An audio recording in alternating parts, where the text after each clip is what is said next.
taking on the sights of everything that the Three Tree City has to behold. Let me show up a picture here of Three Tree City. It's this massive tree. It's kind of like three trees that are all tangled together that breaches through the clouds. It's massively tall. It has a whole bunch of rooms and houses built along into the tree, as well as houses on the outskirts that are built into the roots of the tree. And this is pretty much just the society that a lot of the people in Bloomburrow live in. And as you all are sort of taking on this site, you each look off into the distance in the four corners of Bloomburrow. You see many different creatures start to approach that look a little bit larger. To the southwest, a larger bear spewing acid. To the northeast, flying in towards the tree, a larger necrotic dripping owl. To the northwest, where the river lies, a massive sea serpent-like fish. And then immediately before you, to the southeast, the one that I believe you all said you would like to take on, is a giant flaming elemental wolf. Keep in mind, you all are about the same size as this mouse in this picture. And the wolf is massive, towering over. It's the same thing for the other three creatures. As this sort of happens, you immediately see sirens going off, going on throughout the city. And as that's kind of happening, you would see squads of animal people start fleeing in each direction. You'd see otters and squirrels going in different directions.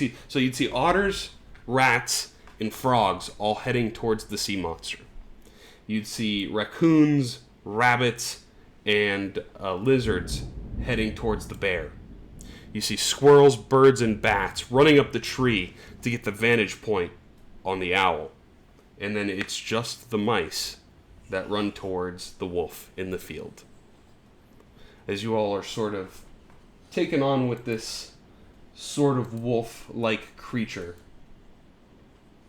in this immediate vicinity, what would you guys like to do?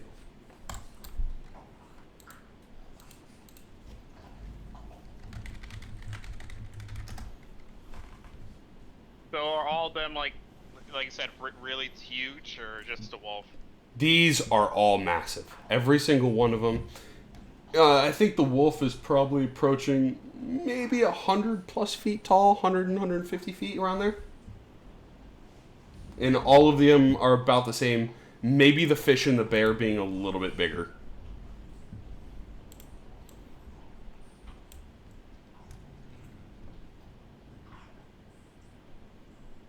Oh yeah, can we talk? Yes, you can. Okay. I'd be like, all right, what the hell's going on here? Everything's so weird.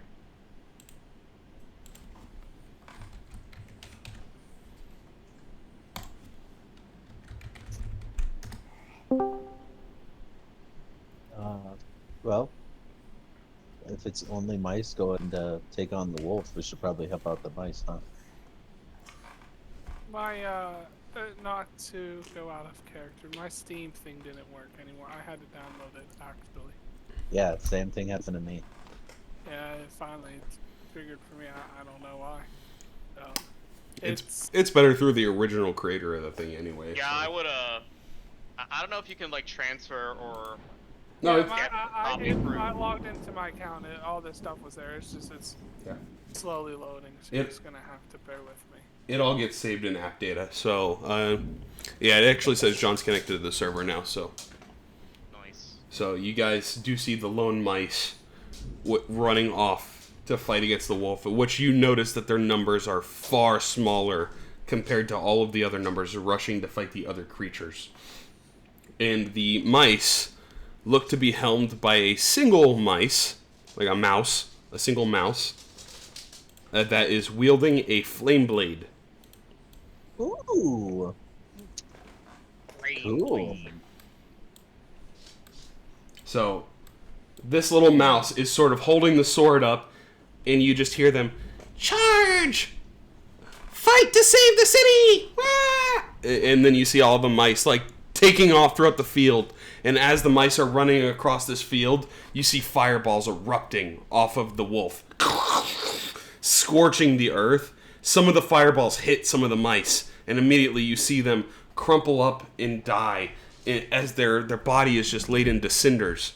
And as that happens, you see some of the grass wraps around the body of the deceased mouse folk and pulls them into the earth. How tall are these mice again? They're about the same size as you guys here. They're about 5 feet, 4 feet tall in some instances. So they're about Garrett height. Yeah. Interesting. You'd probably assume that if they left Bloomburrow, they might assume a human form as well. But whether they're born here or come here, they take on animalistic forms. So.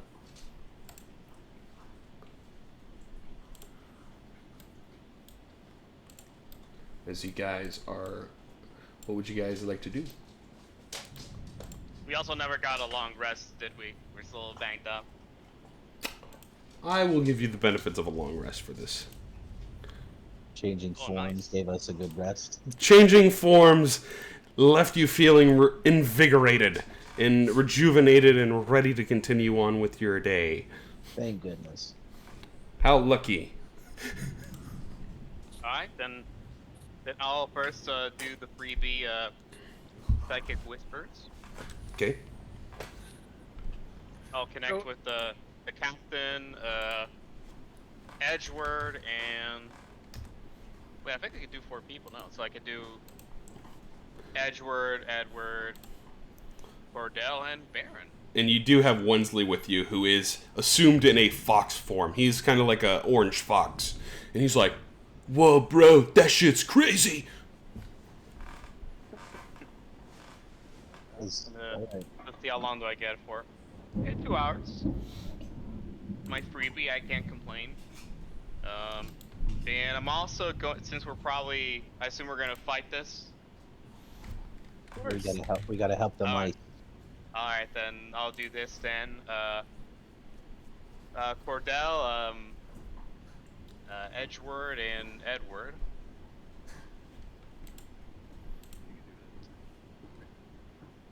Equal proficiency.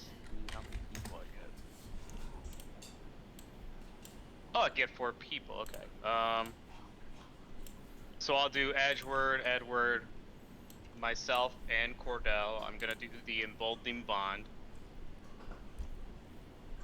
So if you're like at least within 30 feet of someone else who's bonded, you get you basically get the attack, the skill, the saves, an extra D4. Which I say it's pretty good, pretty good. Do that.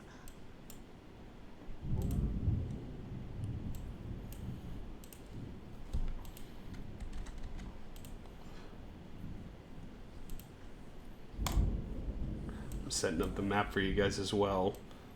So we'll say you're kind of doing this as you shuffle over onto the flaming fields to prepare for battle. And as you guys sort of rush over to the field is on fire. Scorched. And you see some of the ash draining from the sky. Some of the leaves above from the Three Tree City are cinders and falling down on the battlefield before you. As you see Wild Seer is on the battle map. We'll put you guys down here coming from the west. And also, effects of the battle map. If you step in one of the fires, you indeed do take damage. Okay. So no pushing anyone into the fire. There is also a possibility. You'll throw us in the fire. At the end of each round, You'll have to try to dodge some of the fire, this flaming ash from the sky. This is great. Excellent. So. I want to just note, I just got a notice from Spectrum that there's an outage in our area, so my internet might die. Rest in peace. So I'll be out for the rest of the night. So just letting you know. Okay. Sounds Yeah, I saw a good. notification like that too. But so far I'm still here. Still So online, but this storm is still here, and I keep hearing thunder and lightning. So It'll be quick, I think. So. It's all right, John. We appreciate Edward volunteering to go first at everything. So traps, combat, trying poison food. You're welcome. We appreciate your sacrifice. that's why I'm the captain. So, as you guys are sort of preparing for the fight, you see the little mouse folk with the flaming sword starting to run towards the wolf, the larger wolf-like creature.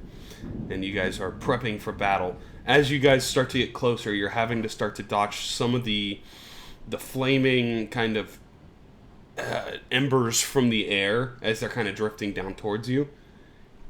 And so, once you guys finish preparing, I need you to roll initiative. Also, the longer you take to prepare, the less rounds you have to start. Because this will be a timed fight. 21, let's go. Wild Seer got a 15. He will go last. He is going last. Awesome. I think I got most of the main prep stuff I probably would have wanted to do or out the way. Alrighty. So you got all the prep out. So you will have the max amount of rounds to fight Wild Seer. So I want somebody to go ahead and roll a d6 for me. Got it. Okay. That's 6. You That's believe really good or really bad? you believe that the current situation is something that you can manage within a reasonable amount of time, as long as you're putting everything that you can into it. And that's all I'm going to give you. As the fight draws on, the number of mouse folk that are here to fight against Wild Seer will be reduced, and once they are overwhelmed, other forces are going to have to leave their battlefield to assist this one, which leads them losing on other battlefields. So it is your guys' goal to essentially one-man army this with the mice to stop the fight. Leaving that in your toes, Cordell.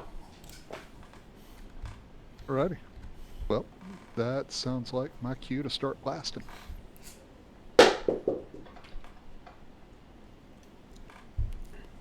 A 23 hits Wild Seer. You pull back and shoot. You see some smoke exude right off the body after you fire. A 35 definitely hits. 17, a little bit more. Pistol hits as you see some of the arrows from the mice folk and some of the slashes of some of them.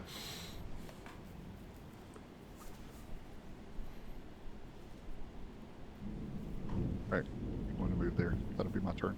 Okay. Edward Kenway, as you sort of start your turn after seeing Cordell blast a couple of shots, you see some of the mice slashing at this wolf creature. As they hit the wolf, they ignite in flame and fall to the ground. It is your turn. That's not good. I am going to steady aim.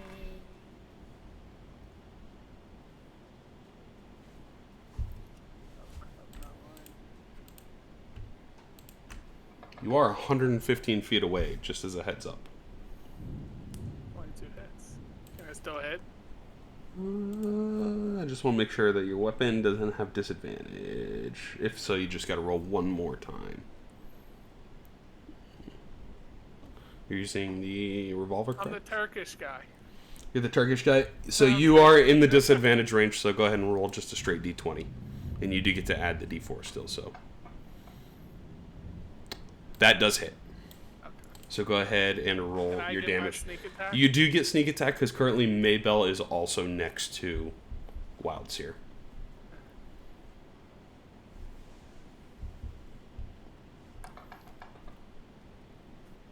$37 damage. You shoot I a did good my shot. shotgun. I meant to do my revolver, but it was the same thing. No, it's fine. I'll just take that instead. Yeah, it's the same damage. So you shoot the shot, and you see it cuts the leg out for a second, and then it reforms with fire. Fine. It turns and looks over at all of you. Am I allowed to move? No, because you steady aimed. Okay, I'll stay here. Okay. Garrett.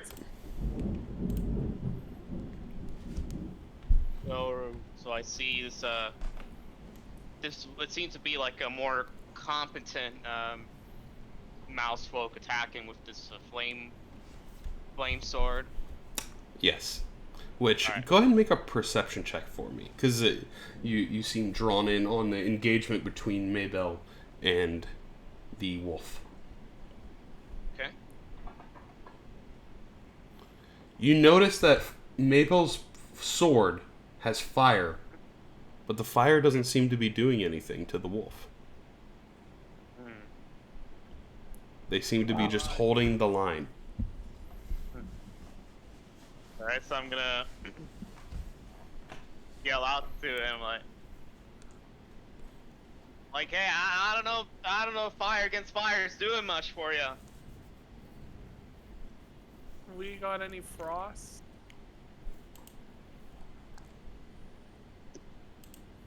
I have no frost. Jack. Yeah, I don't know. You know Yeah, I who don't would? have- The guy's not here. Yeah. Oh wait, no, I do have a spell. I have Ray of Frost. Oh yeah, by the way, can we for that psychic whisper, since 60 feet. Oh. since we don't have Baron, can I just swap that over to basically the four of us? Yeah, that's fine. Oh, no way. I think I can still do all everyone, so it doesn't matter. It's fine. Okay. Um, You have Winsley, who's currently loading a crossbow bolt into his little crossbow. I forgot about him. Yeah, so I'll assume that the psychic whisper for Baron, I'm using it on Winsley. Okay. He's like, who's in my fucking head?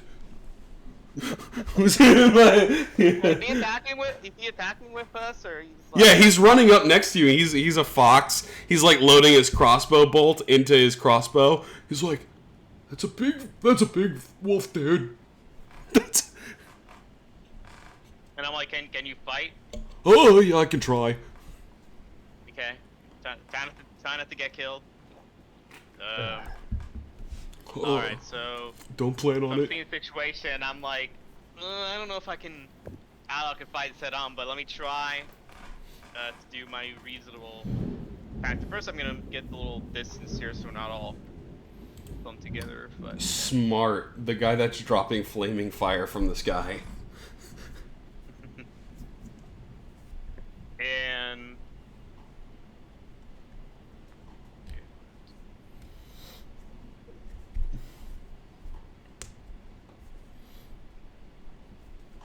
still kind of far.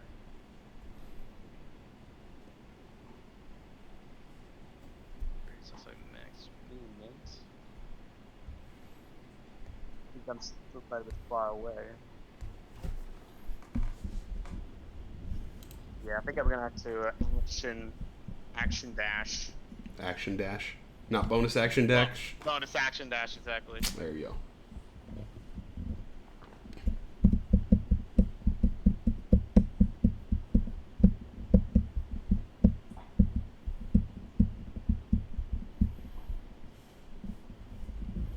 See a bit of ways from. So your speed is increased by 5 feet too, as the rabbit. Yes. So you Yeah. move 30, correct? I think I moved like 20. Okay. Yeah, because you do have a full 30 range as the rabbit.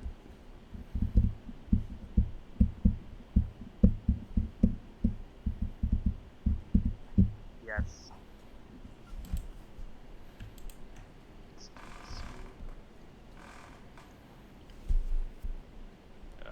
actually going.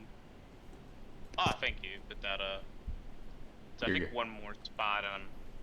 So now I'm in range. I can finally do my psychic psychic blade. Psychic whispers on the wolf. Yeah, psychic whispers on the wolf. I'm shouting his mind to death. He's like, get out of my hand. So psychic blade. Fire. Fortunately, it's not an advantage roll. But if you hit, you do get sneak attack because Maybell is there. Natural one, you can reroll. Halfling. Natural one again. Unfortunately, you can't reroll 2 of them. That's a 1 in 400 chance. No. That's unfortunate. Yeah, that's a 1 in 400 chance. You should play the lottery.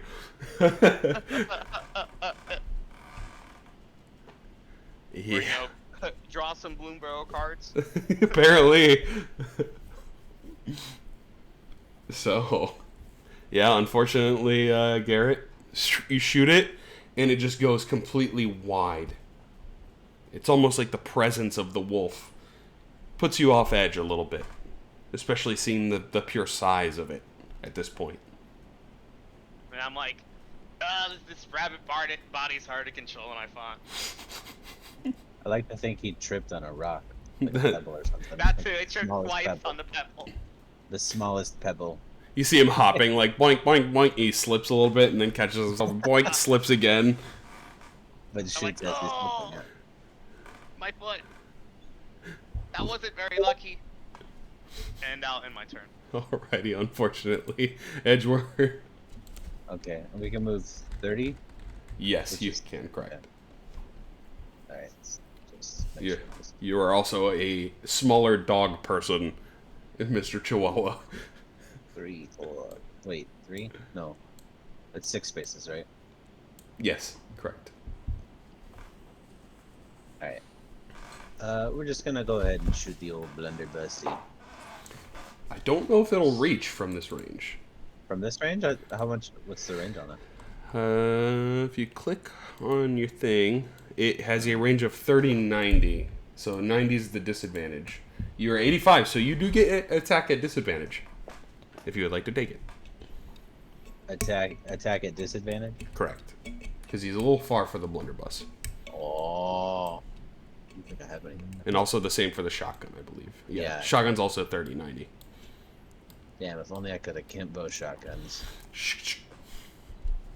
Yeah. Yeah, I guess so. Okay, so go ahead and click disadvantage and roll the attack on your wolfie friend. And then I will apologize. You're gonna hit him, though. You do indeed hit. 2 13s will do the job. Oh. I heard you're gonna apologize. Oh, yeah, I'm gonna apologize to you guys after this. This is gonna be something. 13 damage, pretty good. The wolf is not looking that hurt, by the way. Great. Well, that's it. Okay. The wolf's turn. Wild Seer is going to leap over Maybell. Maybell will get an opportunity attack, which a 2 on the dice misses.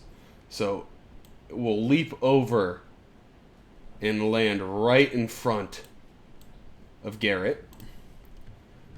I think Edward Kenway is the furthest at 70 feet. So Edward Kenway will not be included in this.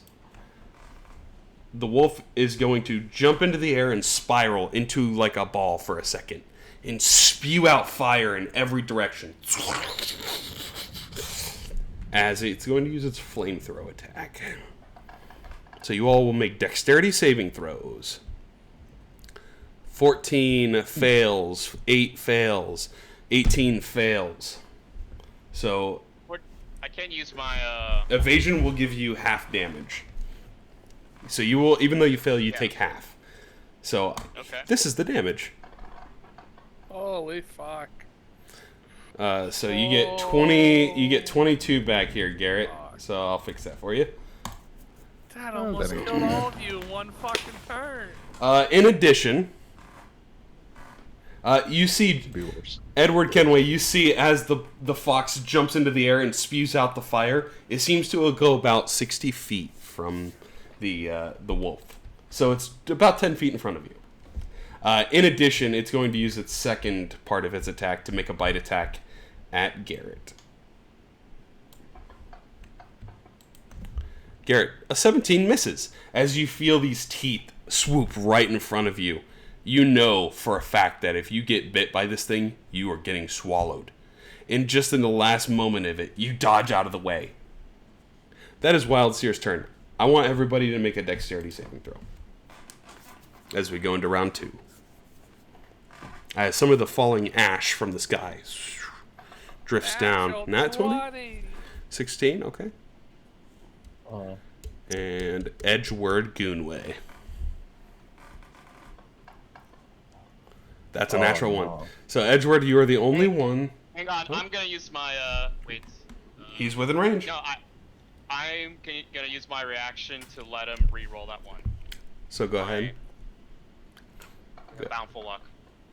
19 is way better. That's better. Okay. That's much better. So you would have taken. What the heck did that dice just do? It would have been 6 fire damage. It looks like. In this case, 1 on the reroll.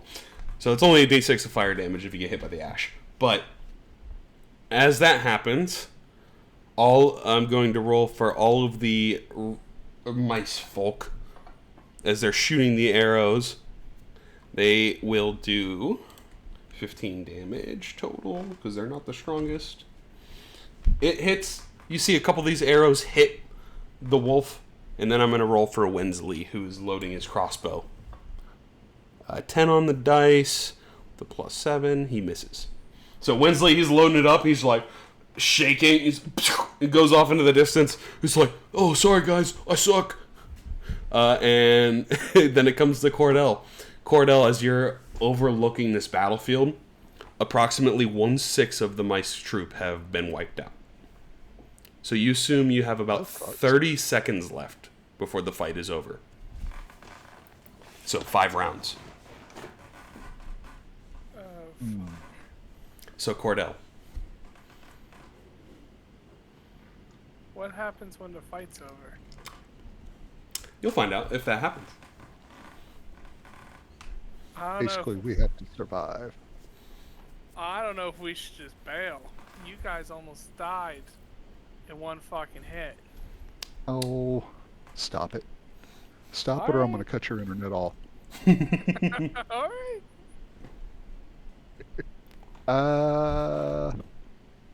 He doesn't seem that hard to hit, Cordell, for how big he is. He just seems like he has a lot more hit points than he is difficult to hit. Alright, so this is what I'm going to do. I'm going to do a called shot. Okay. First attack. Natural 20. Bam. There we go. It's gonna be some damage. This is going to be some damage. Okay. Now you die. Not yet.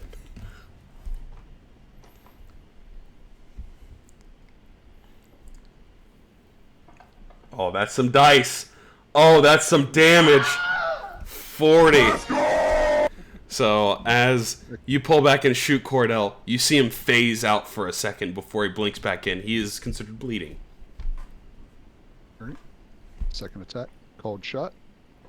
We get another one. That hits. That is indeed a hit. 15 damage is damage. Yep. So, he's looking hurt at this point. He's bleeding considerably. So. Hold on a second. Short roll. Is action surge? I can just throw that down. I don't have to declare that as a reaction, correct? Correct. It's a freebie. It's a free action to use action surge. All right. I normally like to wait, but I think this is a good opportunity to do action surge. Let's do it. All right. Hold shot. Hits. Oh, add 10 to that. Okay. Yeah, I got you. And then And then second called shot. One more. Bring it back now, y'all. Unfortunately, a 12 misses. Yeah, unfortunately, a 12 misses. Mark that off my sheet. There we go. He is looking a little hurt at this point. Okay, so I am going to do this. I'm going to move 1, 2, 3, 4, 5, 6. And I'm going to use my reaction for second wind. Bonus action, second wind. Yeah, bonus action. Boner action. There we go. That's a good one. And what was that at? Second one. I'll mark that off my sheet. There we go. Okay, that will conclude my turn. Alrighty. Edward Kenway. Since the guy came closer to me, You're 70 feet away. I'm gonna steady aim on him. Okay, using your pistol? Yes. Okay. That is a crit. Let's go! Alright. Now, this might actually kill him. Okay. Now you die. A rogue critical hit is brutal. Holy dice. Holy dice. So with that one shot, you pull back, Kenway, you steady your feet, you pull the trigger, and you see the bullet go right through the eye of the wolf. And you see him shake off, and he's looking at you with just one eye. He is partially blinded. Alright. Is he really hurting? Oh, he's hurting. Alright. And he's staring you down. Fast. Alright. That's my turn. I'm not gonna go anymore. Okay, Garrett. You hear him speak as it comes your turn, Garrett. Even if I fall here, my allies will certainly fell 3 Tree City.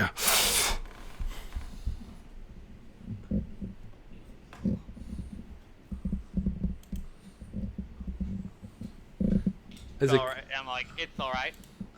Well, as I believe in my friends here, I'll believe in his people to survive. Alright, so now I'm kind of goaded there. See what I can do here. You are within 5 feet of him, by the way, just as a heads up. Yes.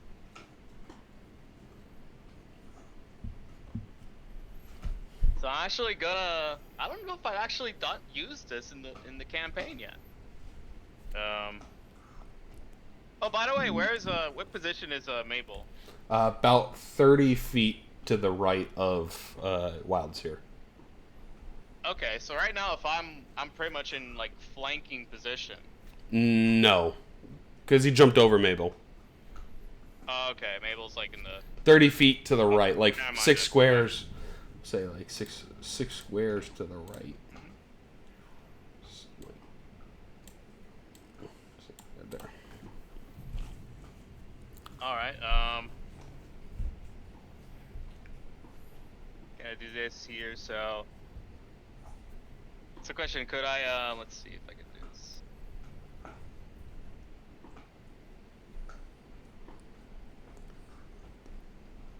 Yeah. I assume I can do it. So first off, I'm gonna bonus action steady aim. Okay, so right next to him. Yeah, like I'm assuming I'm like 5 feet from him. If not, I can just move the spot and. No, you're good. You're just holding your ground, ready. Yeah, and then I'm going. And then instead of making my blade, I'm like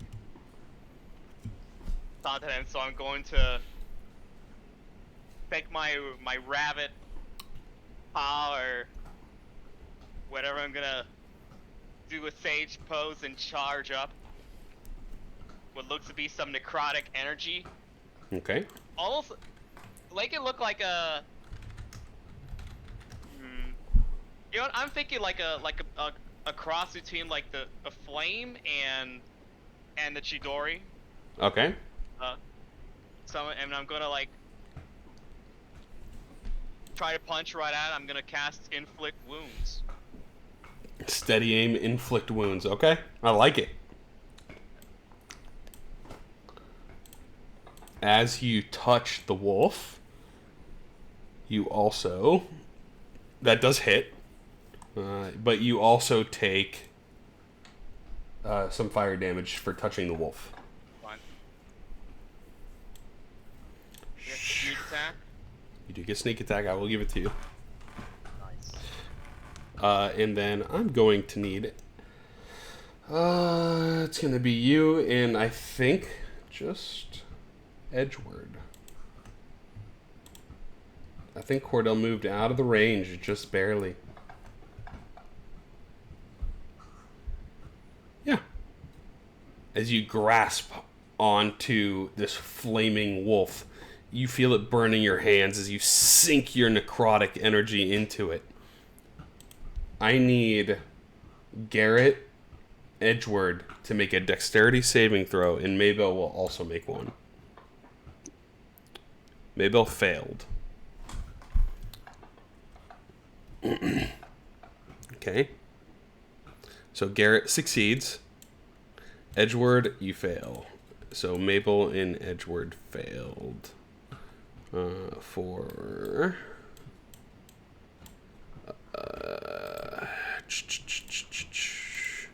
And I assume I can use my evasion to basically take no damage. Correct. As you sink your necrotic energy in, you start to feel it pulsing. And all of a sudden it just explodes into a ball of fire. You dodge out of the way and like roll behind a rock, and you take none of the fire damage. As Edward, you take 32 and Maybell takes 32, which puts her unconscious. So how are you unconscious as well, Edward? I think so, yeah. So Edward, you get blown by the fire and you're laying on the ground unconscious. And same with Maybell as the fire overtakes her. But you guys are out of combat. As you guys are out of combat, sort of looking at this field of fire, you see, or I want to say you hear it first. You hear in the distance a massive panther-like creature comes tiptoeing towards you all. You see a couple of mice people running towards it, and it eats them up instantly. Looks in your direction, turns its head curiously, before you see someone out of the corner of your eyes channeling the power of the moon. And you just hear them say, "Disintegrate." As they fire a beam of this blackish green energy, you see this blue wolf creature, or a blue fox creature with moons all over his cloak on the outside, firing this disintegrate that hits this panther-like creature. You see the panther turn into dust before the mouse that was inside of its stomach hits the ground and rolls perfectly safe. You guys are truly out of combat. Being left with an unconscious Mabel, an unconscious Edward, and this strange blue fox creature.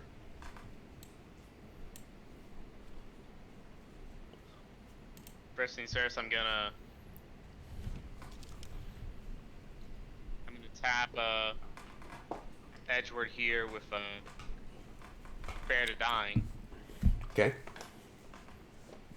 And I'm going to check on Maple and do the same first. Okay. Tap Spare the Dying. You see she's kind of breathing steadily, like, and it's shallow, and then you cast Spare the Dying, and then it steadies out.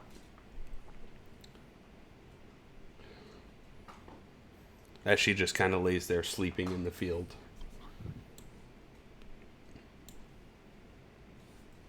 I will say, I think we are very fucking lucky. Because he hit like a frickin' freight train. Yeah. So what would have happened if we didn't get to turn if we got to turn 5? Well, as you all currently see in the distance, looking at your own battlefield being completed, you see a larger black squirrel that has a scar across one of his eyes, sniping out the owl in the sky, and it falls to the ground, and then gets consumed by the grass. You see in the distance a otter near the lake, swirling magic and taking out the fish. And then you turn to the right and you see a little bunny rabbit fighting the giant bear, bouncing all around it, kicking it all in the head. And before the bear falls to the ground and gets consumed by the grass. You assume this whole city might have been destroyed. Oh, alright. So we saved a quarter of it. We saved the day, man. So you all get an additional totem, a good totem, for saving the city. Did we get any money? Strangely enough, the wolf didn't have money on him, so. But you do see this blue fox person will walk over to you. Thank you very much for the support. My name is nxsRaven. I am the lunar sage of Three Tree City. Lunar Sage? I'll say I'm the captain, this is my crew. I don't believe you all are What's from the name of around. the city we... Three Tree City. Sorry. Okay, thank you. So did we save one tree out of the 3? You saved the whole city. No, John. It's 4 areas where these battles were taking place, but the city's called Three Tree City. Oh. Yeah. Okay. I don't know. So, nxsRaven will say to you, I don't believe I've seen you all around here. We're new. No, we are here in the Feywilds looking for this guy, which we found, but we need to get out of here. Well, who is it you're looking for? Well, there was also a second part to your mission. You had to meet with someone to collect an item. Oh, was that's the otter, right? You had to meet with Bria the otter. Yeah. Oh, we got it. Hey, where's Bria? You know Bria? Oh, indeed, I'd know Bria. She's a wonderful rogue and a skilled mage. I am assuming she was one of the ones that was helming the fight against Eluge, the giant serpent fish. Yeah, we do have business with her, right, Captain? We do. Sound like that battle that she was in sounded a little fishy. Very interesting. My jokes are terrible. That is quite all right. Humor of all kinds is accepted here in the Feywilds. As he smiles, he raises up a hand, and I need someone to roll a d20. I Captain? guess I'll roll it. Let somebody else do it this time. A 5? Maybe I should have done it. I can do my lucky roll. The moon changes. This one doesn't make sense here, so go ahead and roll another d20. Okay. This is the moon of Animus, which doesn't affect the Feywilds like that. Nice. This is the moon of the warrior's totem. So immediately in the sky is a towering kind of tribal totem with different animals, but it's the moon. It radiates this glowing energy, and all strength ability checks are made at advantage Nice. under this moon. I guess that's good for us, but also not good for us. So nxsRaven will turn to you all. If you all need to talk to Bria, I'm sure that accords can be made, especially for the support that you guys gifted here to help Mabel. Alright. When can we go meet the person? As soon as you would like. Alright. Is there anything of interest around us? You look in the 3-tree city in this part. It seems to be like a lot of people trying to stop some of the fires that are happening. It seems like it's just traditional market share in this area, but they don't trade things that you'd probably be looking for. It's a lot of like daily foods and whatnot that they barter with and trade. They don't have currency here in the Feywilds. Is there any bodies to loot? You see a lot. Well, no, actually, no, because when something dies here in the Feywilds, they seem to get eaten up by the earth. Yeah. Okay. So strangely, no. Return to the grass. And Quasiara will turn to you. It's like, when our friends pass here, within the Feywilds and within Bloomburrow, they get taken back to the tree to be forged again. To born anew. Take on new purpose. New life here in the Feywilds. Alright. You may not necessarily die, but you will certainly be born anew.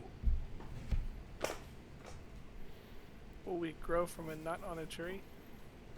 If that is what the forger has declared for your purpose, it's possible.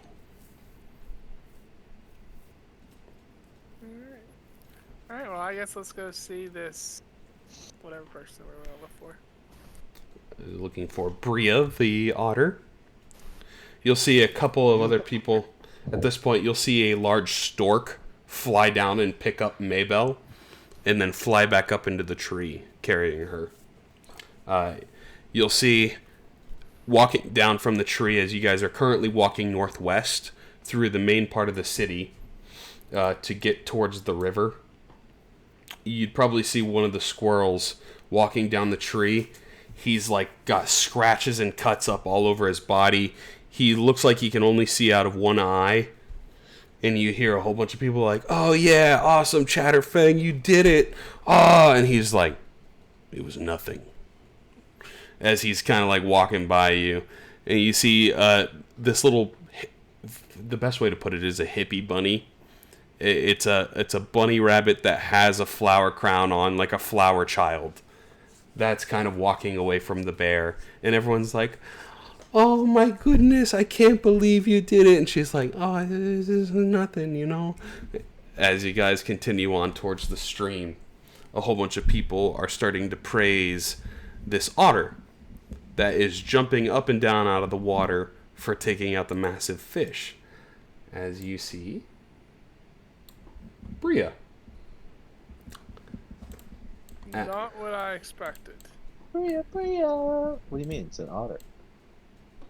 I know, but it's still not what I expected. They're all animal people. What do you expect? I was expecting it to have bigger tits. Probably. As this kind of, you see her surfing on some of the water out, lands up next to you, and she runs over to Quasiara. Is like, "Everything's all right here.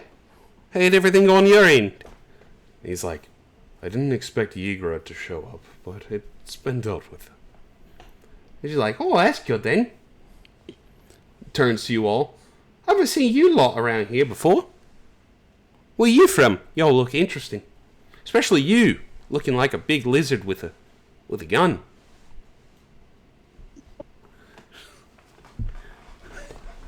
Yeah, it's Godzilla with his AK-47. Crikey, I don't know nothing about no Godzilla. But it's okay.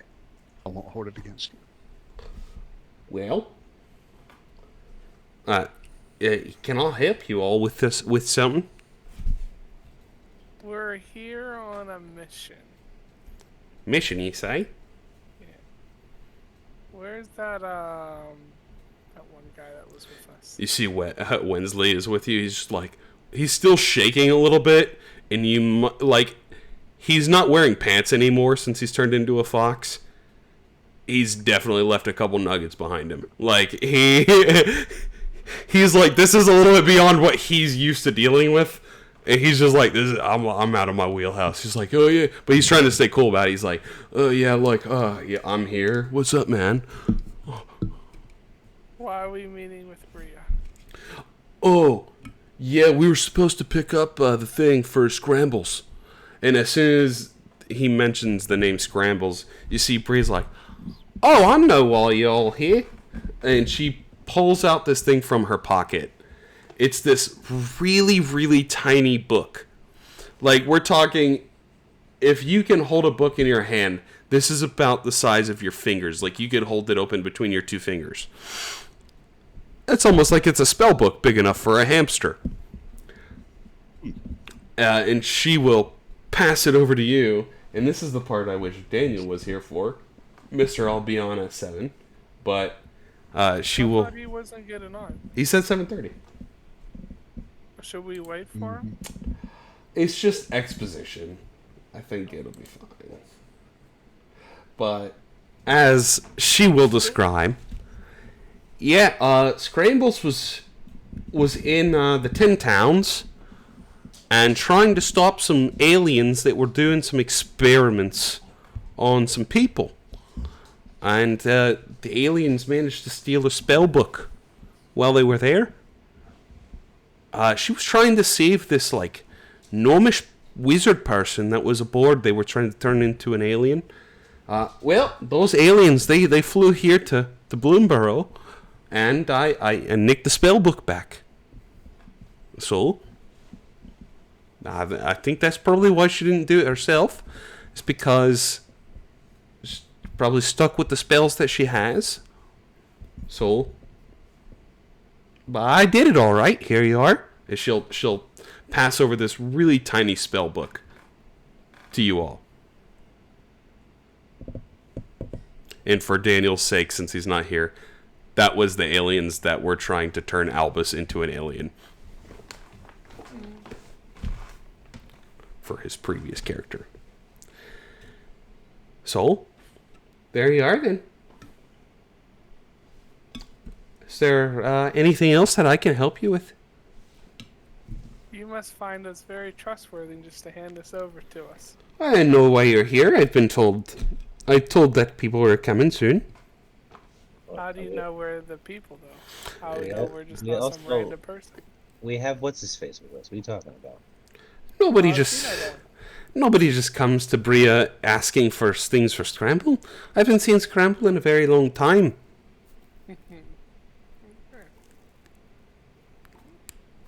Alright, now how the hell do we get out of here? If you leave Bloomburrow, you're just gonna see a portal on the outside. You probably saw it on the way in. Did we see a portal on the way in? Yes, you Yes, saw there. a tree that jumps in the pool. The same way you got in, there is a repeated way to get out, essentially. Alright, do you guys want to stay here or you guys want to bounce?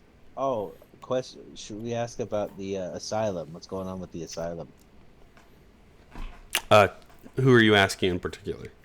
Mr. Quazura. Quasir? Quazira. Okay. Yeah. He seems like a very knowledgeable man. Oh, very. Thing. Yeah, and Quasir is like, well, I've only been outside of Bloomburrow once. The asylum, as far as I know, acts as a prison for the extremely crazy, or in some cases, extremely normal, if that makes any sense, fae that have wronged the spring or the winter or the summer or the fall courts. So it acts as like a prison for the extremely crazy people. But also, if you're too normal in the Feywilds, it kind of also seems crazy to them. Right. So they also put those people there. Huh. Yeah, I think there was a guy that got put there, and he was a great guy. His name was Steve. Strange character, Steve. He liked to read and write. That's it. His name was Steve. Steve was a character. He's just like the most boring person possible. He is like, Yeah, they thought it was real weird, so they put him in the asylum. I'm pretty sure. Oh, that's good to know. Hey, are you guys? Do you guys have any contact with the doll maker? The doll maker. Oh yeah, she's quite the character. Oh, a lot of our children here actually have some of her works. Oh, okay. She's not all bad. Oh, she's a lovely lady. A little crazy, but Yeah. fantastic. Well, that's the Feywilds for you. Yeah, all you have to do is entertain her for a little bit, and she'll set you on the way with more goods than you probably came in with. Yeah, we gotta make a return trip to her. I got something I gotta pick up. Ah. Well, yeah, just if she sucks you into her crazy dollhouse again, just make sure you play along and she'll let you go. Grand old time. She'll even fill you with a little bit of warmth in your heart and a little bit of stuff in your pocket. That sounds pretty good. Wow. Yeah, I the last people that went there, I think they like tried to attack her or something, is what I heard. I don't know. We know nothing about it. Might have been a big misunderstanding. Make a deception check, Edward. Both of us, or just No, just Edward. Mister, I know nothing about it.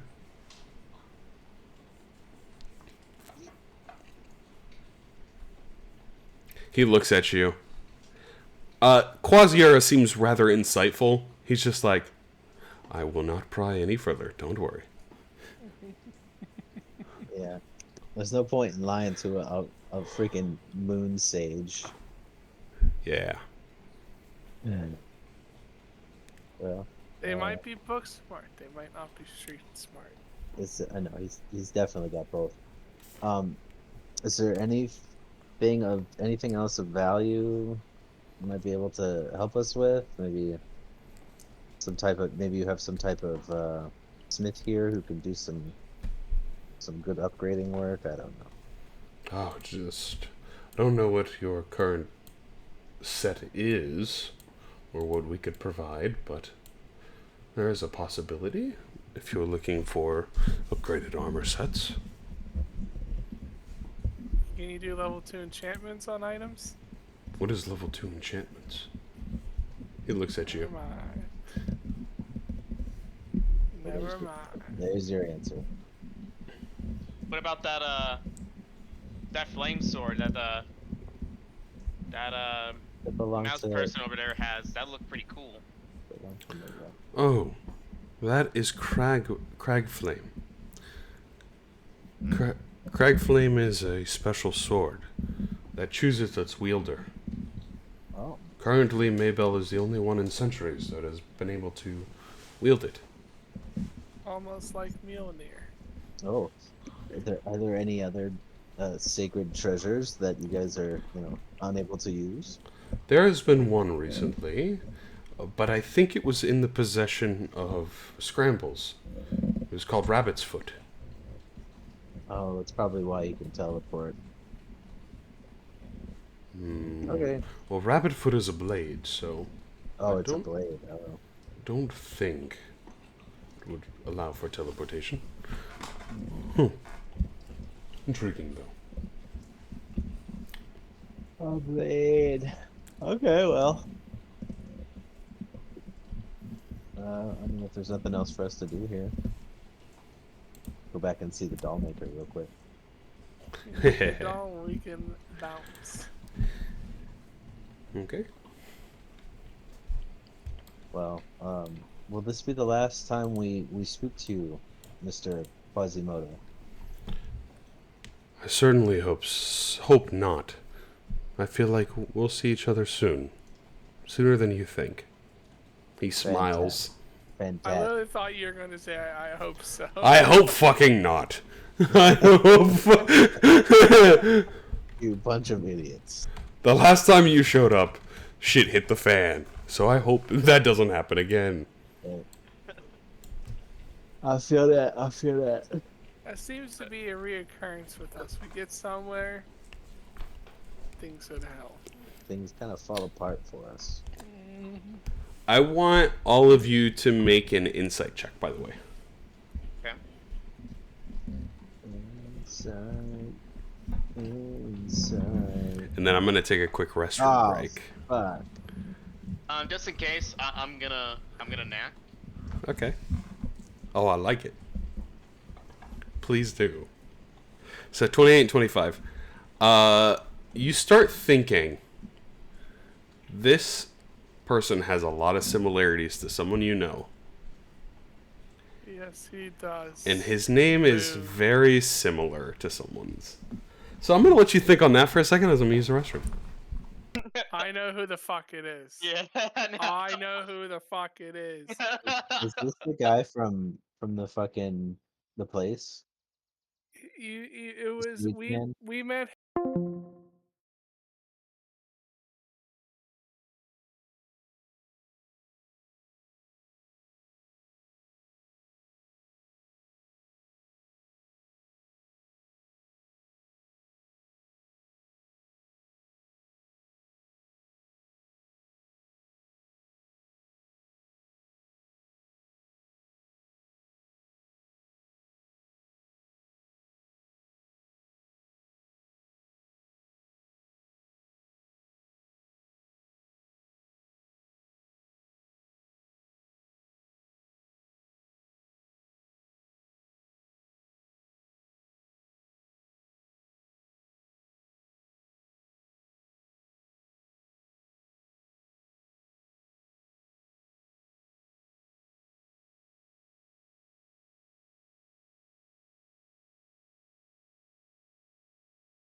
Yeah, I guess now I think about it, I think he is wearing the same exact clothes as Aquarius.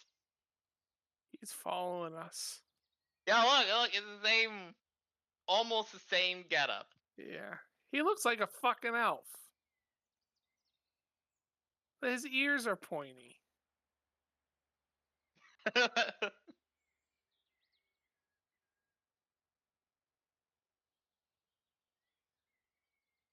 Did Cordell leave us?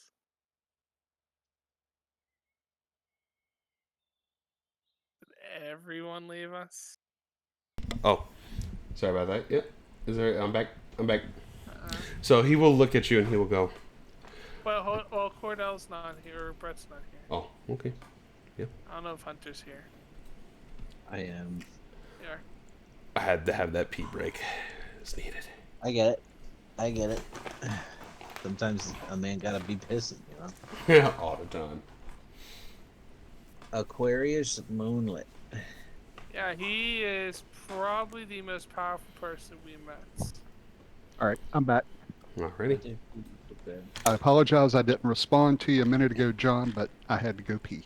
Yeah. I feel you there. It's all good. So, Quasiera will respond, I don't believe I know anyone named Aquarius. Have you... at least I don't believe I do. Is there a reason I would have met this individual? Yeah. Do I believe it? He just Give me an insight check. have some similarities. Maybe he's What just... language is Quasiera speaking to us in? I'm Common. hacking, by the way. I'm 100% hacking. It is common. So he's speaking to us in common. I'll say, okay, Captain, you don't have to kill him because he's speaking to us in common. Oh. So Garrett, that does succeed. Yeah, he doesn't know who Aquarius is. He doesn't seem to know. Maybe it's just a different, like, iteration of whatever kind of entity he is. Maybe he is Aquarius, but he's not Aquarius. Maybe he's like doing the buzzkill thing. He's controlling. One of my favorite things about D&D is it is the one time where it is perfectly acceptable to sit around a table for about 4 to 6 hours and overthink everything. Oh, 100%. Yeah. Man. That That's takes my me back to favorite. the whole back in where when we were facing that like illusion thing, and Jack Daniels is down the floor. We were all confused what the hell's going on. We were like, I think it was like 15 real-time minutes, us literally overthinking, being like, what are we gonna do? And that's when we started attacking this NPC that we trusted just because we had no idea what else to do. So Quasiera doesn't seem to know who Aquarius is, though. Let's remember this. Well, actually, I got one more question. Can you pull up the picture of him again, please? Yeah. There's Quasiera, and there's Aquarius. Thank you. What does the symbols on your robe mean? Oh, I draw my power through my bloodline from the moon. I think Where's your bloodline from? That is a strange question, but I believe it's something from moon elves. I believe my ancestry is somewhat tied to Sehanine, which is the Moonweaver. So that's probably what it is then. Do you have any relatives that you know of? Not that I can think of. I was born as an only child here in Three Tree City, in Bloomburrow. Who's your parents? That I do not know. I don't think most people in the Feywilds necessarily know who their parents are. The tree is the giver of life. Can we talk to the tree? You can attempt to. Alright, where's the tree? As you look, you guys are currently standing on the northwest, like by the river banks. That the tree is kind of leaning over and overshadowing. So if you see this picture, you guys are on like the back left side of the tree, and it kind of is leaning over, giving a nice shady bit to it. And the tree is there, and he goes, the tree is the one that provides life. Let's take a walk. The rebirth of the soul. Well, of course. Walk with us. Let's go talk to this tree. I want to get a little more a little history on you, if you don't mind. Oh, yes. Maybe you'll learn something about yourself. Maybe. Do you ever when you said you were out, you left Bloomburrow once, correct? That is correct. What did you look like, a furry still? I've always been a fox person. I believe my humanoid form was a kitsune. What's that? It's a human person that has like fox ears and a tail. Interesting. Wait, what's the gosh, I can't remember how you explained it. The moon thing, the moon entity that gives power to people. Sehanine? The Moonweaver?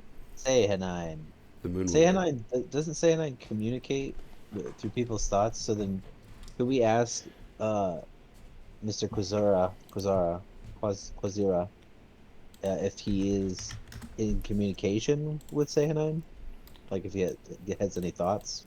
I am not a cleric of Sehanine. I just feel her power flowing through my veins, so to speak. So I don't have communication with her. I guess you'd put it as sorcery to some degree. I don't hear voices or see things. Okay.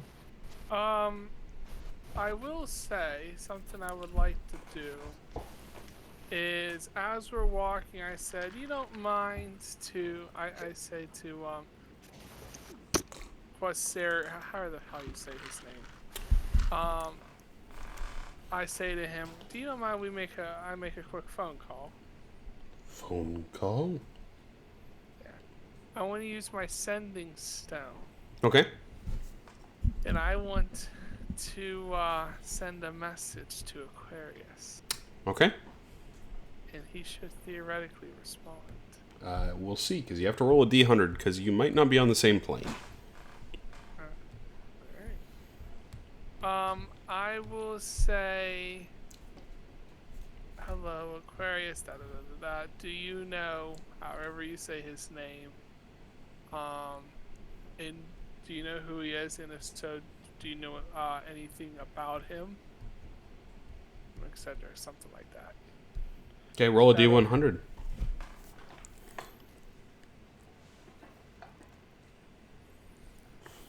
Can I reroll that? No, you can't, unfortunately. No, it's not even funny. You will hear back pretty quickly. Very strange to hear from you. Who the hell is this Quasira person you're talking about? Have you gone off the rocker finally? I'll say he's a moon person like you. Which he wouldn't hear that back at all. So. But did I see Quasier move his mouth at all when I did that? Not at all. Okay, so they're two different people.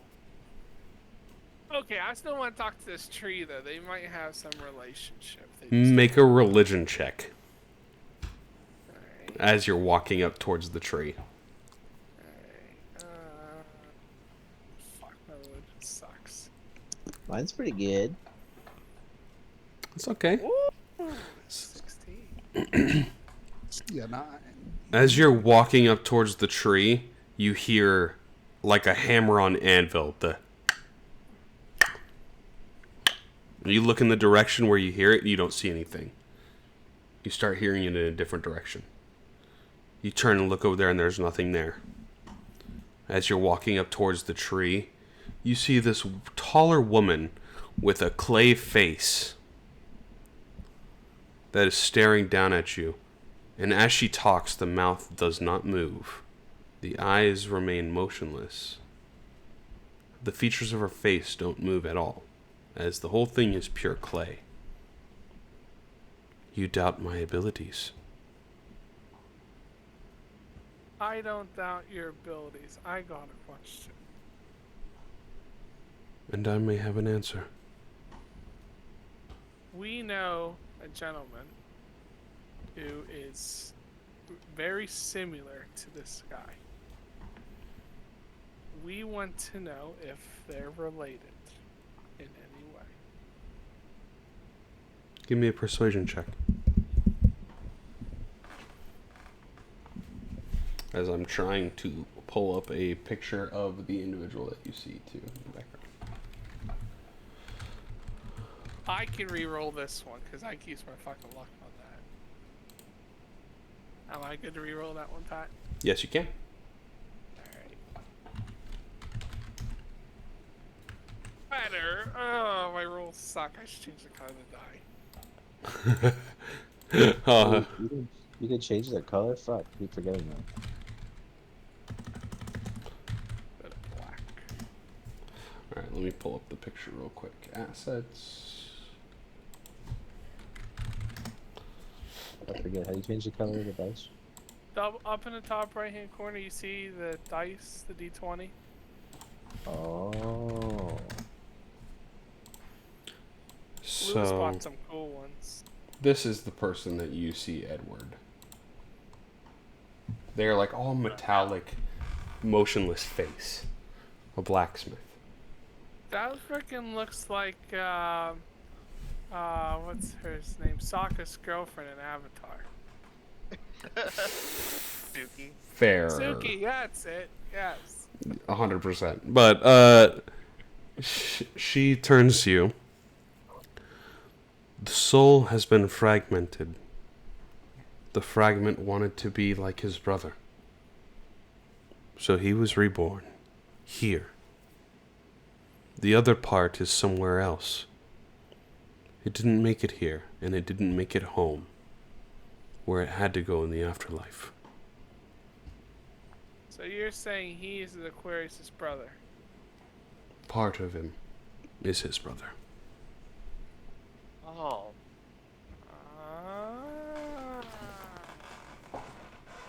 Good to Spell it. know. So we got Right. some leverage if we gotta do some shit with Aquarius.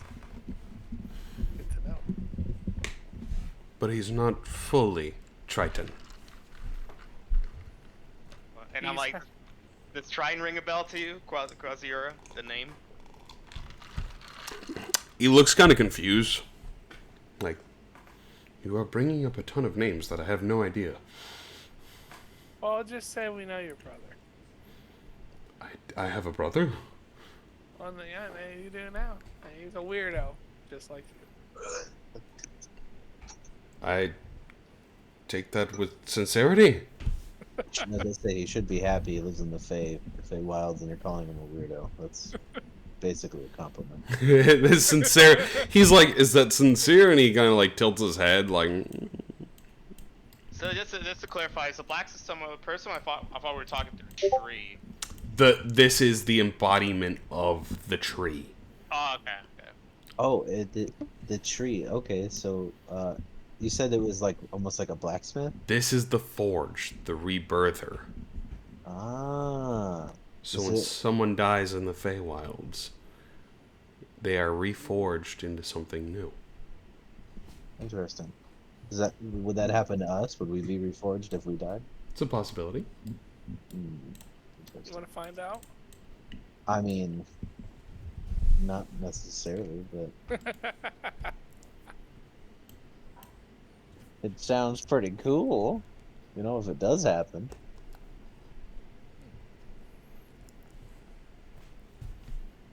I'll put that on my what you call it, advanced directives. Take me to the Feywilds if I die. So that way I may possibly be reborn.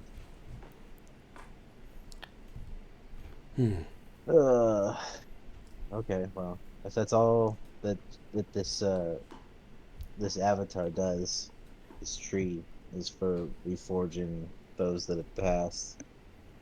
There's no reforging like weapons or armor or anything like that, is there?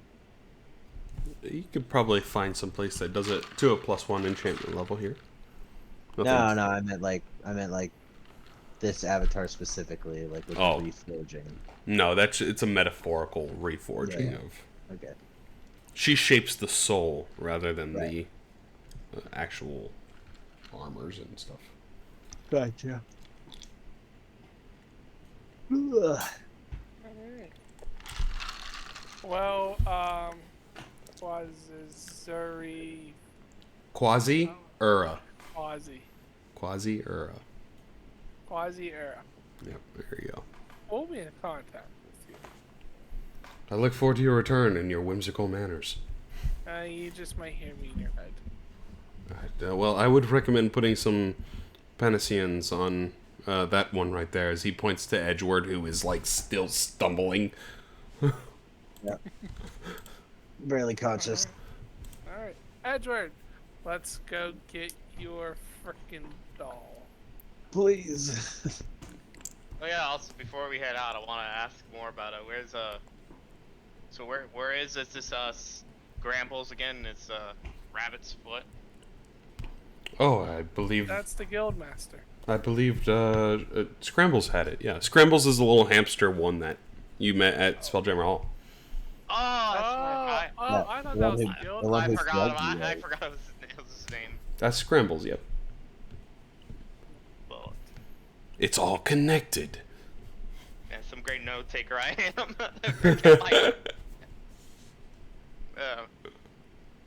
But yeah, I'm like, oh yeah, that's right. That's Scrambles. So it's her spell book, her little tiny spell book. Okay. So as a wizard too, if you lose your spell book, you're locked in on all the spells you know. You can't prep any new spells until you get your book back or you get a new book. So that's why she dragged us over. It Yeah. directly correlates to her getting her powers back. Yeah.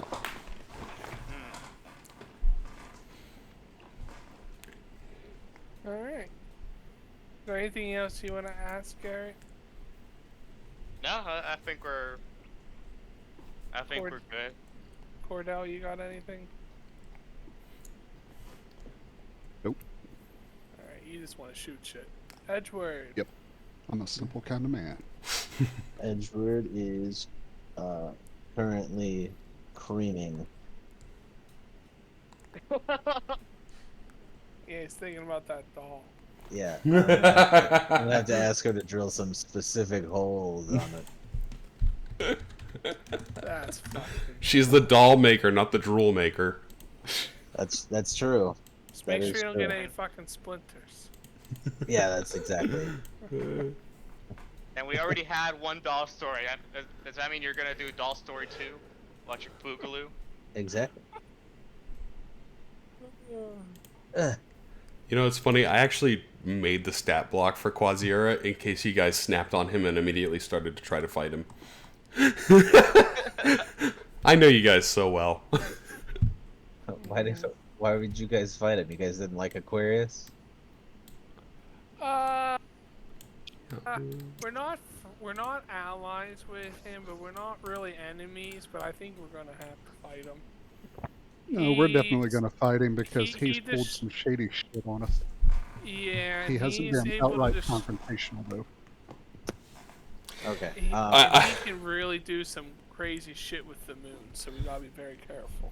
That's to fantastic. put it this way, Edward, the first time they met him, they were pretty banged up already, and he immediately changed the moon to number 20, which number 20 says if you drop to 0 hit points, you die. Oh, that's good. And he was like, oh, if you want to fight, we'll do this. What a Yeah. bath. Give me about 5 minutes. I gotta run downstairs or something. Okay. Alright, I'll be right back. So, Do we just want to take a 5-minute break? it's up to you guys. Unless you guys had some personal questions you wanted to ask or information you want to try to gather. He wants to get that damn doll. Well, I mean, still here Oh, in if- Bloomburrow. Well, he wants to. Okay, never mind. Because I know that it'll be a shorter encounter, most likely, with the doll maker. Oh yeah, he went. Wow. Sounds like to me he wants to fuck the doll. How hurt are you? How hard are you? How hurt? Hurt!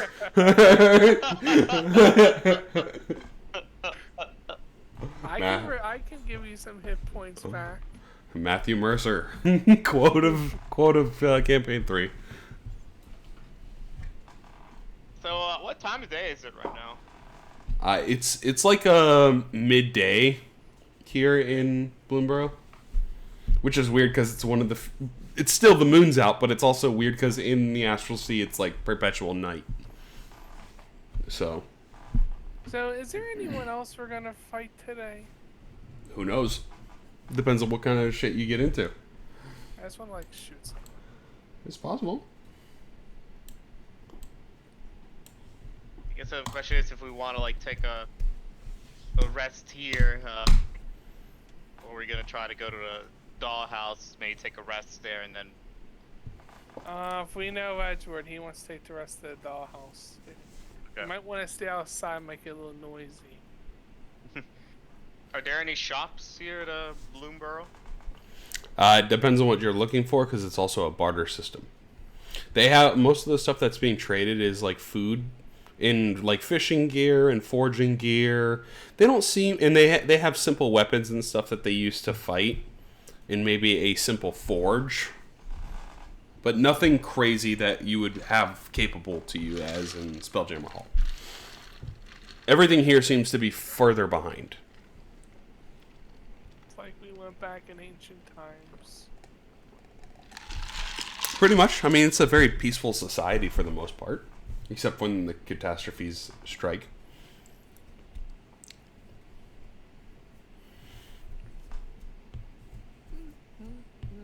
It's just funny because I also have the picture of the doll maker up on the screen. If I have to look at it, you all have to look at it. Look at it!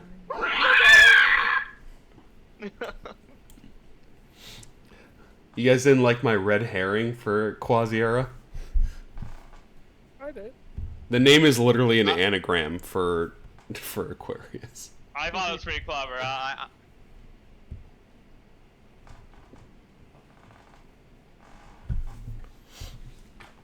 Thanks, man. Thanks. But I think it's interesting. I think I like it would have been interesting if it really was Aquarius. He's like, but it's also fun that it's related to Trident in a way.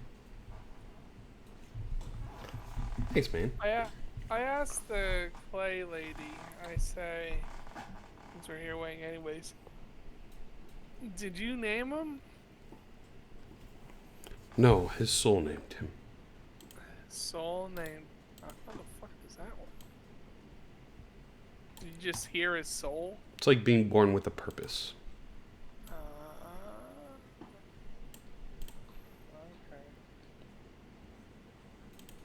Makes sense now. Wensley turns to you, Garrett. He's like, what the fuck is going on? I'm like, it's all happening. Like, it's all right, man. We'll get back home soon enough. Bro, this is so much. I don't think I've ever seen such crazy stuff. It's par for the course if you're part of the Matches Chag Enforcers, or MTE for short. It's a very interesting name. You all belong here. Yeah, it's a name. It's definitely a name. You can see at this point he's kind of like hesitant of you guys as well. He's like, you're the same amount of crazy as they are. Like he's like, he doesn't feel safe anywhere anymore. He's like, oh god.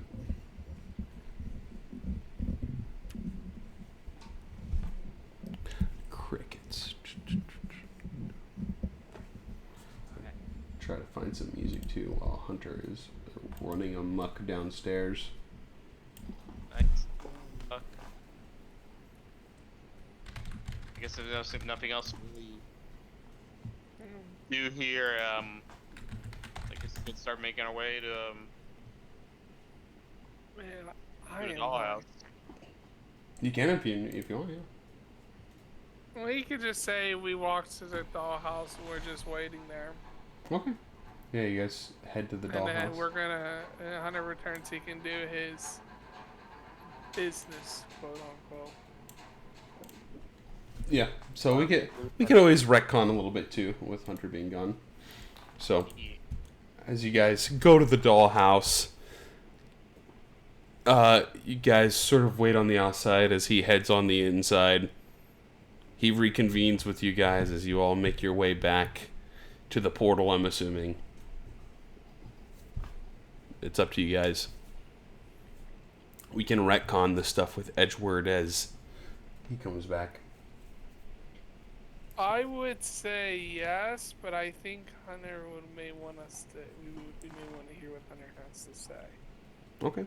It's up to you guys. I only say that because I know he was really looking forward to that. Okay. To me, it sounded like he was looking forward to it. But I could be completely wrong, so.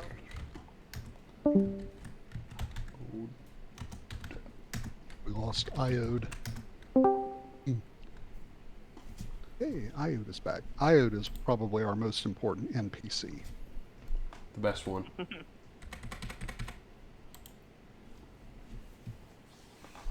Got to put on a little bit more hype music instead of the forest sounds. I know. I'm about to fall asleep. It's great because as the DM, and this is the part that you don't know as the player, I know what's right ahead of you guys. It's kind of like I can predictively see down the path because I have the path, right? So you guys have no idea what's going to happen. So I'm like, this is going to be great. Yeah, I'm scared as soon as we go through that portal, we ain't going back where we want to go. Maybe we'll land at a carnival. No. Oh, no, Pat knows what I'm talking about. No, Brett knows too. He also did Witchlight. Yep. No carnivals.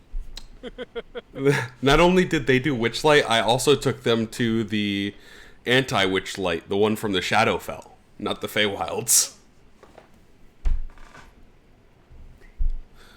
Which it's funny because the Shadowfell one is a dark horror carnival that's run by two Fey that are really happy, compared to the Witchlight Carnival, which is a really happy carnival run by two very scary, gloomy people.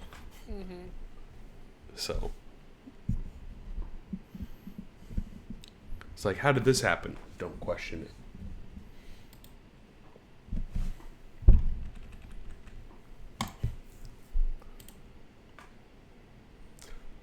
It's sad that Daniel couldn't hop on though. Did see a notification on Steam. I saw you started it up, but it's about far away. Yeah, it's not showing on Discord anymore either. Oh yes, the doll maker. Ah, he's back. All right.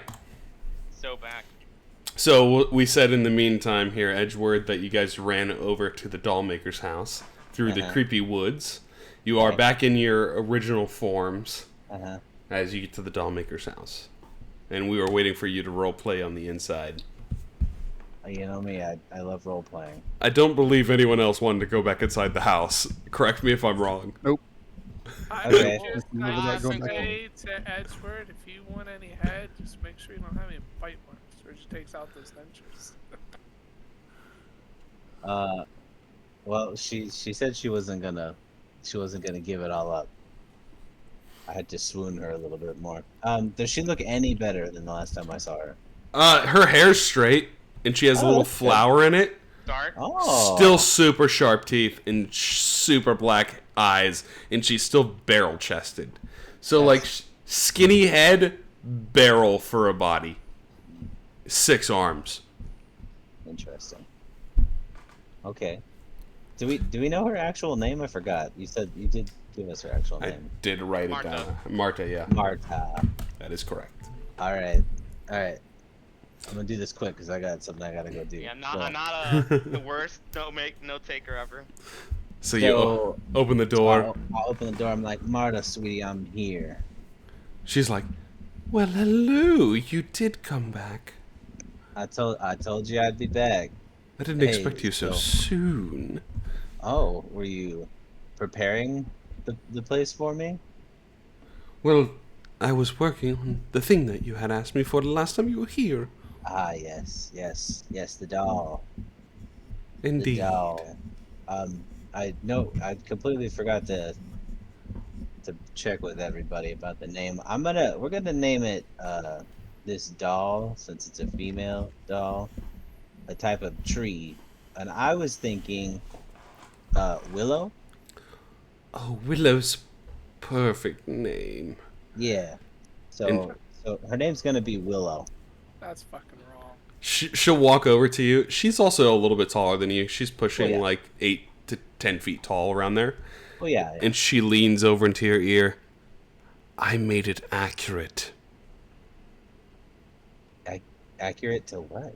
Anatomy. Oh. And she raises her eyebrows a little bit.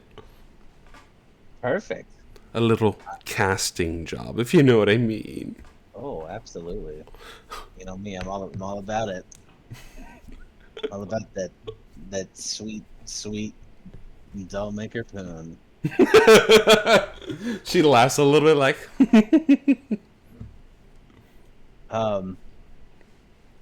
let's see. don't wear yourself out like a little chihuahua. Well, I guess she probably would have like a sixth sense about that, wouldn't she? Anyways, I'm gonna come right out. We getting freaky or what? Mm. Oh my god. You gotta bring me something next time, darling. Oh, okay. What would you like me to bring next time? She thinks, and she's like trying not to be like too creepy about it. Like she's trying to think in her head about that edge of like what's okay, and at the same time like what you would be willing to. Like she starts to think like, oh yeah, in her head you could probably picture it's like, oh yeah, I want like the severed head of no, okay, scratch that. Maybe the hair, no, oh that's a little weird too. And she's like kind of going down the chain. She's like, how about some black lilies? Black lilies. Nice. Where would do you know where I'd get black lilies? No clue. Certain plane? No, you just want black lilies. Okay. Yes. Okay. She smiles at you. Black lilies it is. Arr. I will have that for you the next time I come around. Oh, and you will be coming around then, huh? Oh yes. And I will be coming. Oh. She does like the arr, but she has like those super sharp teeth that kind of like click together too at the end. Well, yeah. I'm a dragonborn, so I also have those kind The sharp teeth. Yeah, so it doesn't faze me. All right, and then I'll give her a little peck on the cheek. Thanks, doll. Dearie. I'll have something better for you in the next time. Oh, I hope so. And then until next time, my dear Marta. As you sort of wave hello or goodbye to her, adieu. You see her head like turns like 90 degrees as she stares at you out the door. I hope to see you soon. And smiles. I hope to see you soon as well, my fair Marta. And then I'm gonna blow her a kiss too. Edward Gunway leaving his mark all over the plains. You know what I'm saying? I leave my mark on the Fey Wilds, both literally and metaphorically. Okay. So, yeah, she catches the kiss and blows you one back. And you can Absolutely. almost see like almost a necrotic ooze sort of come out of her mouth as she like blows it. And it hits the ground and singes the floor a little bit. Oh, spicy. Spicy. Reminds me of that dwarven fire ale. You'll have And yeah, and then I'd be walking away, and then I'd have Willow and Tail. which is this massive doll, probably about the same size as you. Very cool. All right. Now does does this doll have a face, or is it just like one of those? Let's say it looks like the most peak definition of airline stewardess. Perfect. And she might have like a little sailor hat on, like a for a ship. I love that, and like that like 50s, 60s style, like that swirly hair. Yeah, underneath it. the swirly hair. Yeah. Maybe like a little wooden carved dress and full anatomy underneath. Love that. Absolutely love that. Okay. Well, Willow, you will be you'll be a new shipmate, and She has a personality, right? She turns her head and nods at you, like, very energetically, almost like Valley Girl energy, like... They're like, oh my gosh, I can't wait. Oh my god, we're gonna have a great time. But she doesn't talk. That's okay. That's good. All right. Well, then she's with us, and that's the end of that. Okay. So as you guys make your way back towards the portal, where you see that large tree that leans over the pool of water, I'm assuming you guys are exiting, or is there anything else you would like to attempt to do here before completing your quest for the guild? Definitely stay away from the asylum. As you're walking, like, down the trail the way you came back towards Bloomburrow, you see that trail that offshoots the asylum, and you just hear screams like, "Ah!" Like in the distance, like... And then you probably hear it a couple of times after that, and it gets a little bit closer to you, and then you hear the trees screaming, like, "Ah!" Because the trees talk. Because why not? Right. Okay. Well, on that note, I have to go run and do a thing, whatever the captain wants to do, and then I'll be back in about 10 minutes. Okay. So as you guys are sort of getting ready, unless you guys are going to go to the portal too, or if you're going to stay, I'm not sure. What would you guys like to do? Let me ask you this. If we go through the portal, are we going to need Edgewood? You don't know. Do you guys want to wait, or will you tell me? I don't care what we do. I think we can continue. I think it'll be fine. Okay. Yeah, let's continue. Alright, and let's go forward to the portal. Okay. So as you all climb the tree and jump in, Edward, as you look in the distance, you see a large man walking down the trail from the direction that you had came. Darker skin. He's popping his pecs. He has another guy that's walking behind him that is just punching a corn. Like, just punching corn in his hand. And you sploosh right into the water.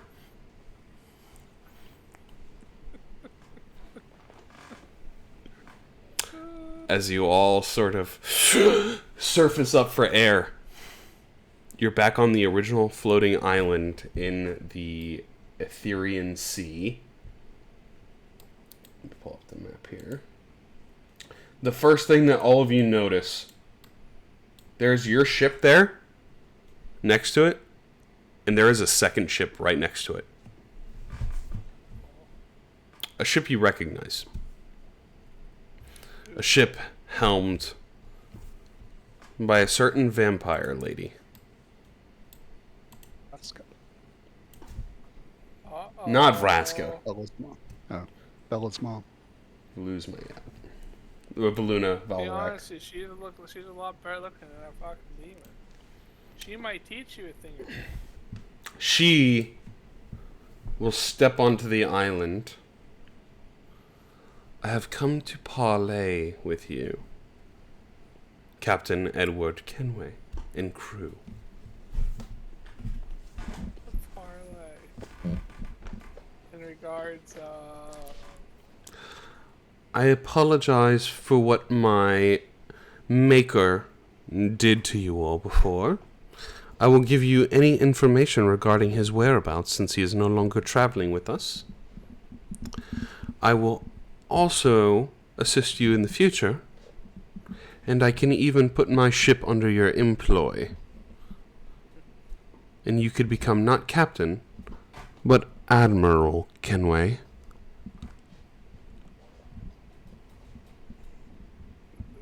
is this a joke? Not a joke at all. There's just one thing that I need from you all. You see, I was forced to become a vampire, and in doing so, I have lost everything that made me who I was before. I don't recall who I was or where I came from. So if you can undo what has been done to me, everything I have is yours, and I shall assist you from this day forward. And I will tell you where Alucard is.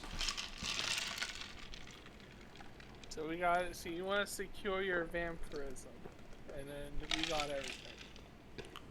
That is correct. You all have the ritual. I was going to say, aren't y'all glad I taught y'all how to do that ritual now? So the best person to, that would probably have the best chance to perform it is little MIA right now. But before that, do I believe in I keep forgetting her name. It's Valuna Valdorak. Valuna Valdorak. Do I believe her? Give me an insight check. I'm pressing X to doubt a little here, but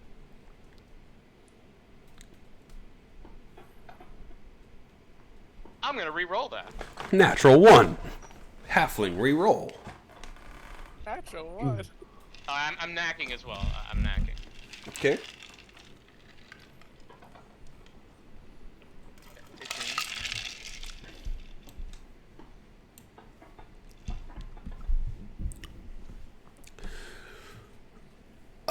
This is kind of weird because she's rolling to persuade, and you failed the insight against her persuade. She's supposed to give us everything, correct? She's offering you her crew, her ship, and assistance in return for turning her back into a human, and also letting you know where Alucard is and what he's trying to do. Did I mark this as success or fail? Technically, it's a fail because she beat you on the roll, but she successfully persuaded you. Okay. Well, I guess I'll keep my... You keep the knack. Because you did fail the check, technically. Okay. But she succeeded on the persuade.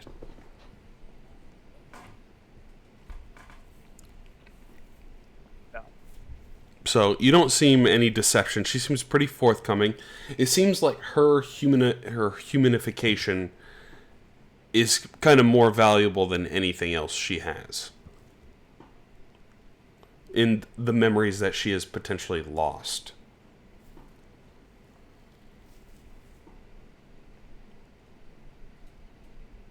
Alright, well, we're gonna learn anything. Well, first thing is this. We'll help you lose your vampirism. I'll put my arm out to do like the arm shake, whatever you want to call it. We'll help you lose vampirism. We'll do it first, but we get control of your crew and the ship first. That's only if you're capable of actually doing the ritual. You see, I'm going to have to be able to move about still as a vampire. Well, I'm a vampire, so I will assist you in any way I can, but I'm not going to relinquish my crew and ship until the vampirism is gone. I will let you know where Alucard is and what his motivations are, if that would sweeten the deal for you. That's fine, because the person we need to do the rituals kind of has carrots and MIA.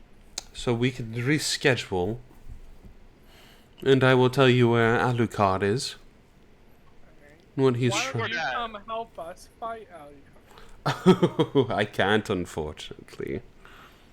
The effects of vampirism, unfortunately. He is my maker, after all.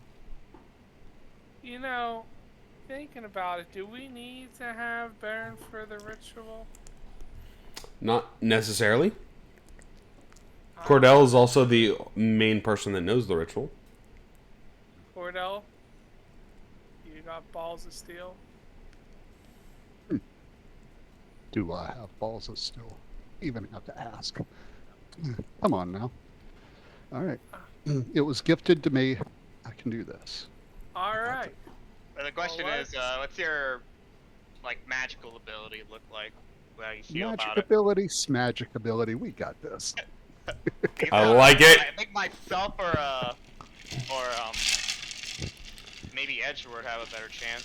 I think we're both are the next magically talented after Baron. Okay. I have a +1 on my Arcana skill. Either way, I'll be casting guidance on you if you're really gonna try to do this. Okay. So this is what I would suggest. That was also why I wanted y'all to learn this thing. Oh, and I'm gonna don't bond. look I'm at gonna me. bond as well. I'm gonna bond as well, and I'm gonna bond you and Hey, Cat. a couple other people, so that way you have another D4 to roll. So we're gonna roll 3 checks here. So you can only use the guidance on one of them, just as a heads I up. was gonna say before we do this, I had one more idea I wanted to point out. What's that? You remember when Garrett died? Yeah. And we took him to that pool in Spelljammer Hall. Remember that, like that church pool we took him to that helped bring him back alive? Yeah, Father Aquan resurrected him in the water. Yes. I don't want to do it here in the middle of the fucking universe. Let's take her to that pool. You guys know previously that vampires cannot touch water. Well, fine, but if we do cure it and it may go south, then she can still touch the water. And she will also point out to you, I am not welcome at Spelljammer Hall. Alright, never mind about my idea. Hey, I'm only a pirate captain with a vampire crew. My my acceptance at Spelljammer Hall is probably not favorable. Well, we go there all the time. You're also members. We can get her in if she joins our crew, technically. Give me a persuasion check. She seems hesitant. I'm friends with the boss. She seems hesitant. She will be attacked. Oh, shit. I rolled a 16. Did it not go through? Nope. Yeah, re-roll it in the chat. Fuck, I rolled a 16 by default. Damn it, I thought it was in the windows on the edge. 19's not bad, though. She'll go, let us get this over with real quick, then. If you feel confident. Cordell and Okay. Garrett, good luck. May the force be with you. Maybe we want to wait for Edgeworth. He might have a spell to help with this. No, I mean we can head back to Spelljammer Hall and attempt if you'd like. Oh, If you no, think it's no. successful, more chance of success there. You guys told me, you said it wouldn't, so fine. I was referring to, well, you're not a vampire anymore, you're part of our crew, you're welcome with us. You'll get into Spelljammer Hall. It's whatever you all think is I'll fair. have a conversation with Retainer Aura. He owes me anyways. But anyways, Bella's mom. We got I let Cordell and Garrett do their thing in Edgeworth once he returns, cause I'm no use in this. This ain't me. I'm the captain, soon to be fucking admiral. So, Cordell, are you attempting this here? Or would you like to try to move it to Spelljammer Hall? Do y'all want to move it to Spelljammer Hall? Because I'm good with trying my luck right here. Only if something would go to shit and Spelljammer Hall can save our ass. That's the only reason I would say to go. If there's no difference, then I don't care. Well, I need some of you magic folks to weigh in on that because I'm just a fighter. Don't look at me, I ain't a magic folk. Yeah, right now the best I could do is I can, I put the bond and I'm gonna cast guidance on you 100%, so that'll give you extra D4s to roll to add. Maybe I have an idea. Maybe Edgeworth could use Artificer magic or expertise and help you, and maybe that'll. I would say let's boost your wait. chances. be much longer, I wouldn't think. You said 10 minutes, and it's been out that now, I would think. Oh. I would say wait for Edward. He might be able to give something. You know what I mean?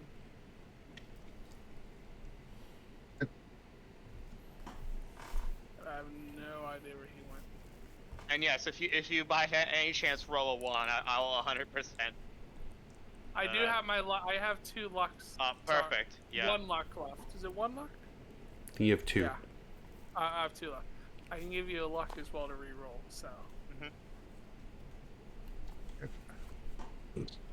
And I'm also, if you do roll a 1, I'll use my bountiful luck and let you re-roll it.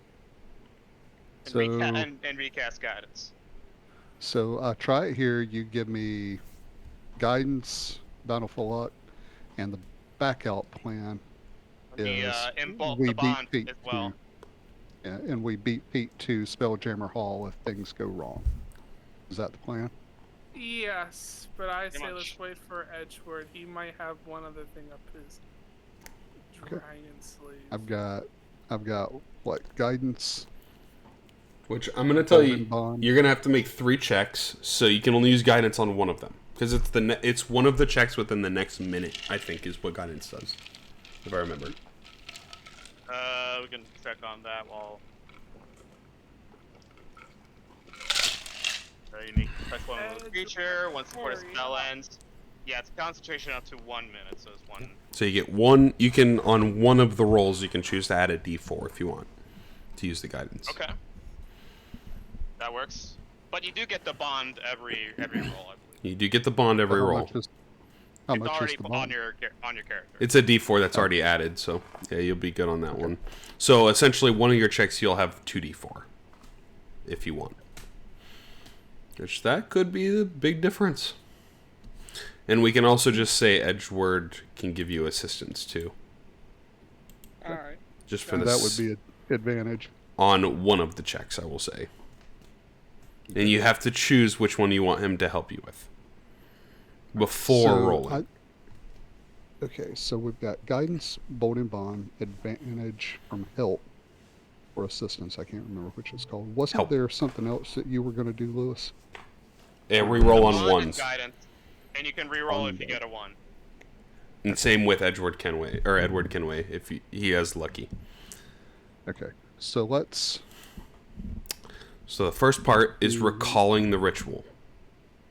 Would you like assistance on recalling the ritual? No. No. Okay. Okay, so I've got 3. Before you start this, Cordell, make sure you have your favorite dice color selected. All right, thanks. All right, so there are 3 checks. Mm-hmm. So I've got the recall, and what are the other 2 checks? Recalling the ritual, casting the ritual, and then succeeding with the formula. Those are the 3 steps. All right, so I know that I want to hold the guidance and the assistance for step 2 or 3. What is the most important step of steps 2 and 3? Formula.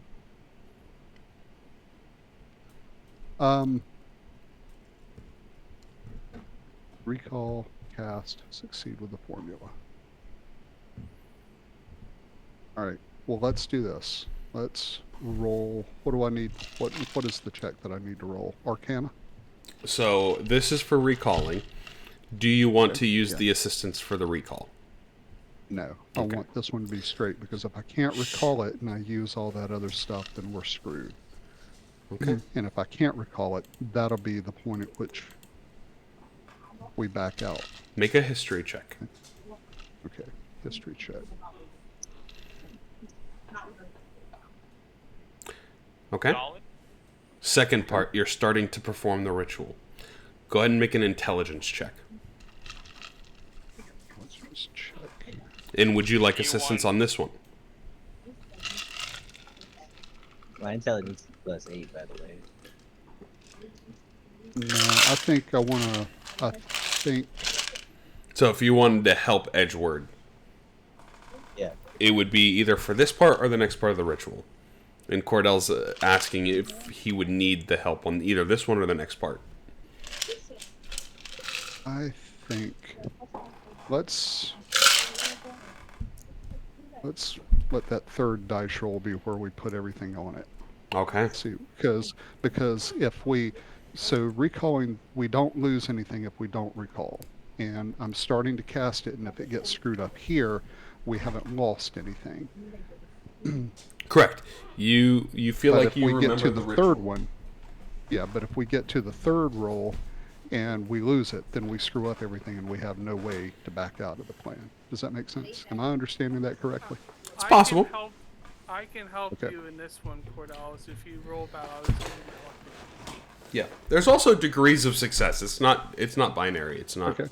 pass or Alright. fail. Okay, so let's take Captain Kenway's lucky dice and Okay. use that for this one. Okay. Intelligence. And you don't Is have to do that. advantage You or- don't. So you don't have to choose to use the lucky until you see the result of the roll. So Okay. go ahead and just roll intelligence check, and you get an addition. You get the D4 for the emboldening bond. So go ahead and roll a 14 or the D4 as well. 17. So now you can choose if you would like the lucky roll. Do I have to use the lucky roll, or can I stay with this one? You can save it if you want, and just have 3 straight D20 rolls on the last one if need be.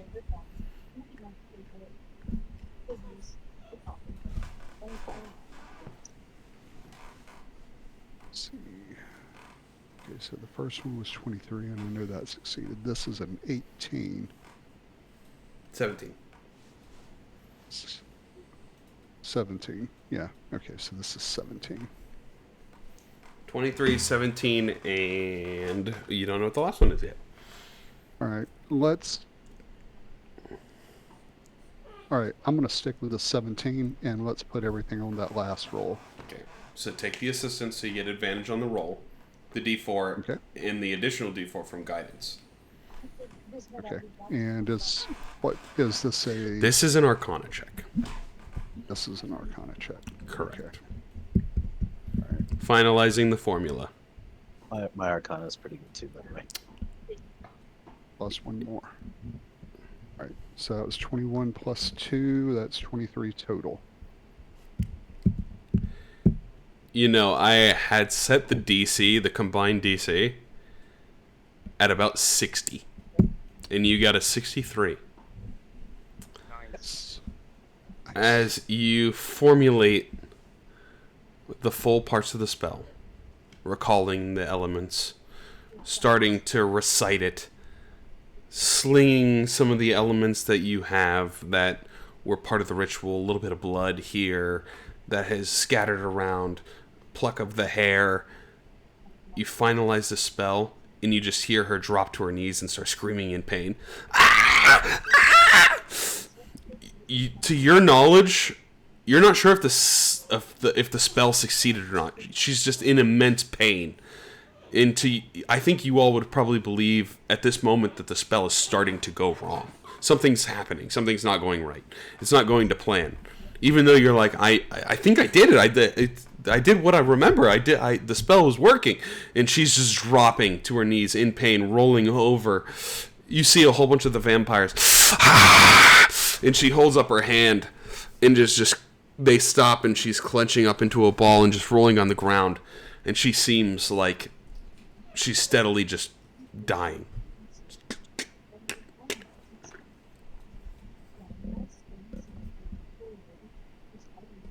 Oh, So what would you guys like to do? I'm just a fighter. So Sorry. What did I walk into? They performed a ritual to revert Veluna Falderak, the vampire captain, back into a human. Or back into her original form. But she is now experiencing severe pain. I mean, well, it's basically changing her being, so it's going to be painful. And she put up her hand as to, like, stop everybody, then it's probably working. To stop her vampire crew from attacking. Yeah, so maybe she knows something that we don't. Maybe it's working. You start to see her slowing down and starting to go faint. before she lays down, starting to get motionless. I say we pick her up, we throw her on the ship, we say, Jerry, get her to that ship, follow us to Spelljammer Hall. And we hightail it, would be my suggestion. Yeah. I'm also going to cast a Spare Dying. Okay. Yeah, make sure she doesn't fucking die. On Balloon of Eldorak. So as you walk over, Garrett, and you're picking her up and moving her to the boat, you're standing there over her body. You can feel she's getting colder. And you cast Spare the Dying. It's dying. Maybe she needs to die for this spell to take place. And immediately, it takes you a couple minutes to fly straight back to Spelljammer Hall, going as fast as you can before you park right outside of the Spelljammer Hall. And we look for the guy that was able to revive Garrett. So you rush her over towards Father Aquan. Pick her up. Start moving that direction, booking it to the church. And you see Father Aquan praying in the water. As he always does. I say we tried to remove her vampirism, but it's like she's dying and we need her alive. But put her in the water, my child. But she's a vampire. He starts to panic himself. He doesn't know. He's like, it's just, I don't know what to... He takes a deep breath. Place her in the water. Okay. We'll place her. You start to see her skin burn as you're placing her in the pool of water. And he starts casting multiple healing spells to keep her from dying as the acid is eating her body. You can hear the beat of her heart. I'll also assist with my Spare Dying and whatever cleric abilities I can muster. Okay. So what else are you just offering? Spare the Dying? Definitely Spare Dying is the logical move, but I can also offer to do another Embalming Bond and give it to the father so he can boost his abilities. I have a +2 in medicine. Could I do anything? What would you like to attempt to do? I don't know what to do. I'm not a doctor. I just have +2. I'm a field medic. So you see the heart slows. I'll She also gets cast colder guidance on the father as well. as he's pumping her with healing. He's like, "Stay with me. Stay with me. Don't you go."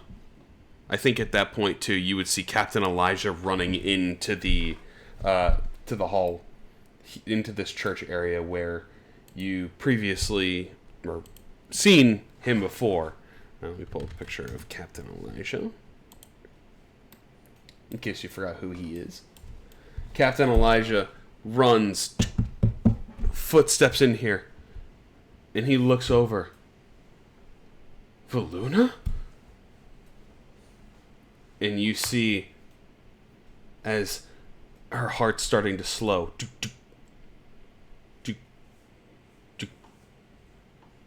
She goes almost frozen. The acid on her skin from the water stops. It goes motionless.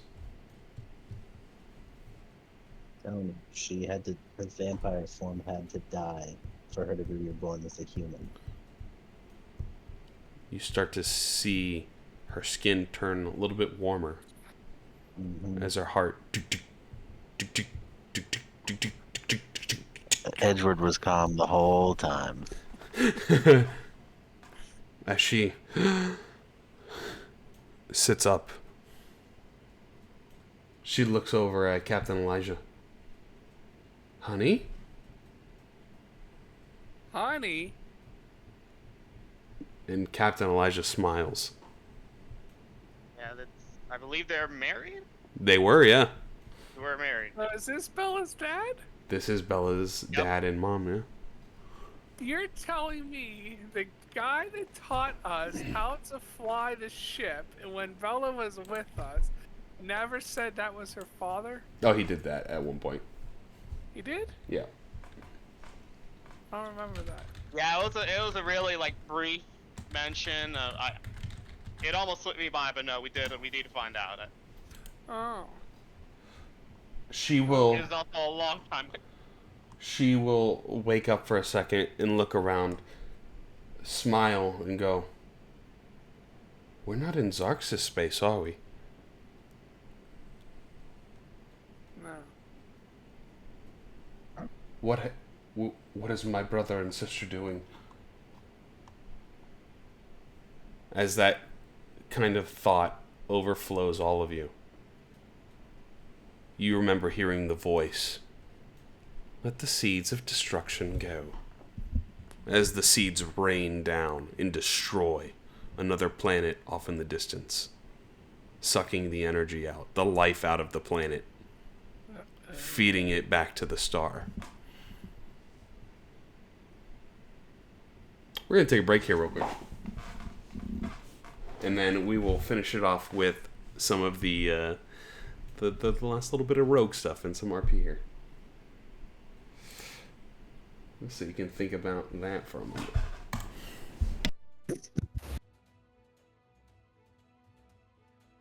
I didn't remember Captain Elijah was Bella's dad.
Okay. I got 2 questions. Well, let's So hear ready 'em. to begin. Let's hear 'em. Alright, first question is, do you remember, I look at Bella's mom and says, do you remember anything you just told us? Of giving you the ship and the crew. Okay. Alright, so you still got your mind. Okay, that was the first one. And I remember And number 2. everything at this point. What happened between the 2 of you? The two of We us. like drama. And we like drama here. It was we were attacked by slavers. A red-bearded dwarf near the mining prison.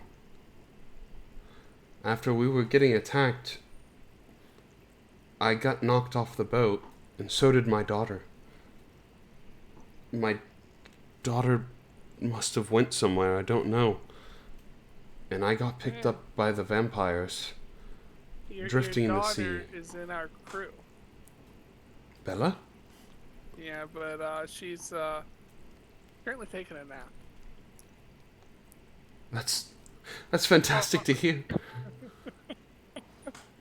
Or I could say you had a child, maybe she's taking care of her child. That's actually probably a better word to use. She kind of like tears up for a second. Everyone's okay. Yeah. But after You might have not seen each other then for a hot minute is what we're getting here. Yeah. It's been a Why long have you time. never came back to Spelljammer Hall? Did you even know your husband or Captain Elijah was here this entire time? I lost all my memories of my past self when I was converted. And then I look at the captain. Were you looking for her this entire time? The whole fucking time. I never stopped looking for my daughter and my wife. I didn't know the whole time that she was pirating. That she was still out there. I thought she fell into the abyss. Alright, well, here's your wife. And she's now part of the crew. He runs over. Unless, I guess it's technically your wife. Us taking her away is kind of wrong. I say unless you want her to join your crew, it's fine with me. Wow. I think that is a discussion for us to have. Yeah. You don't take a marriage away like that. And she runs over and gives him a hug. And she's like, "You've gotten old, haven't you?" And he's like, "And you don't look any older." Which, it's also interesting, because they are both astral elves. Mm-hmm. But he doesn't seem to know where the astral elves come from. Mm-hmm. As she turns to each of you, you all haven't been to Zox's space, have you? No. That is the solar system that I'm from. Where the astral elves come from. Oh, the seed planet destroyers. So they are still doing that, aren't they? Uh-huh. My mother told my brother and sister to continue it on. And when I heard that they were going to do that and kill endless societies for the sake of our own people, I had to flee. I found a way here, to Spelljammer Hall. But upon doing so, the way I got here was out of energy, was out of power. I stole a fragment of the light of Zoxis itself, the star, to get here.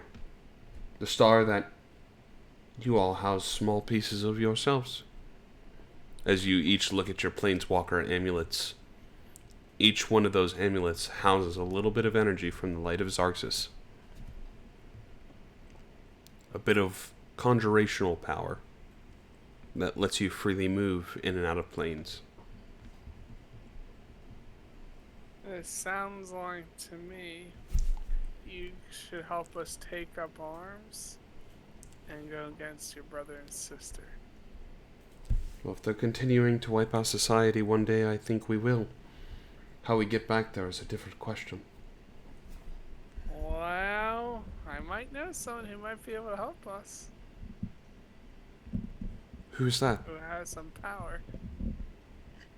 Good old Retainer Aura. She's in charge here. And also I bring out as the first mate, I think we can help on that. We rescued a scientist that has a specialty of warping through planes, so I know he's been cooking up a solution. Interdimensional travel? Correct. I think that's a possibility. That's definitely a way forward. Do you think we can... I look over at Garrett. Do you think we can have both of the ships go through that? Not an extra. No, we need to want to touch base. We'll have to talk to Einstein. Yes.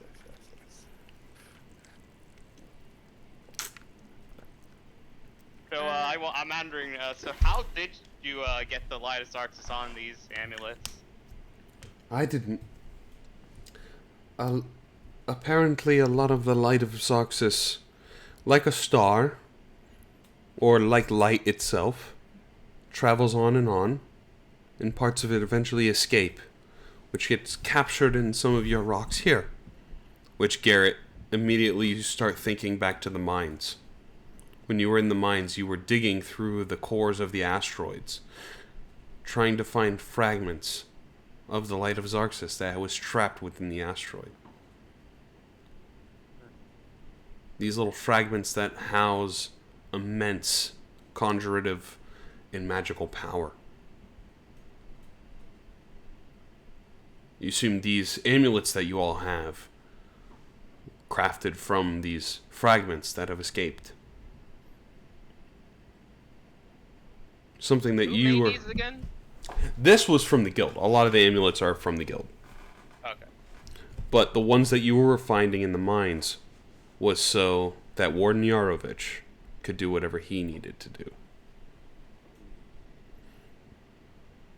So he may have been in a league with them, or was just using them for other nefarious deeds. As a genie individual, who knows?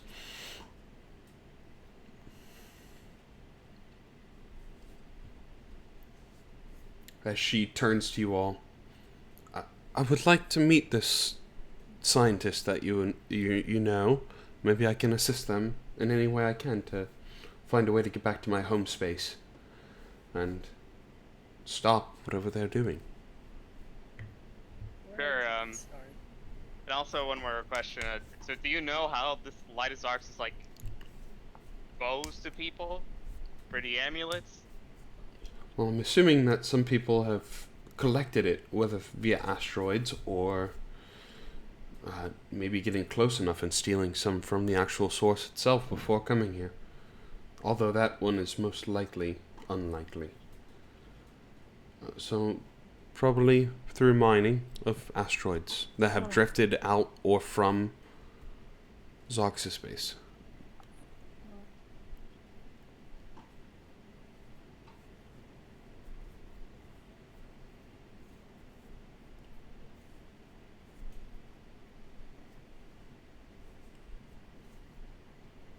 So.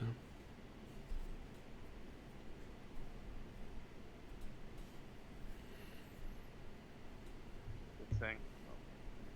Either way, this thing perhaps here, and perhaps soon enough we'll be able to finish this tale of the Lightest Arxis. You must be careful when we do go.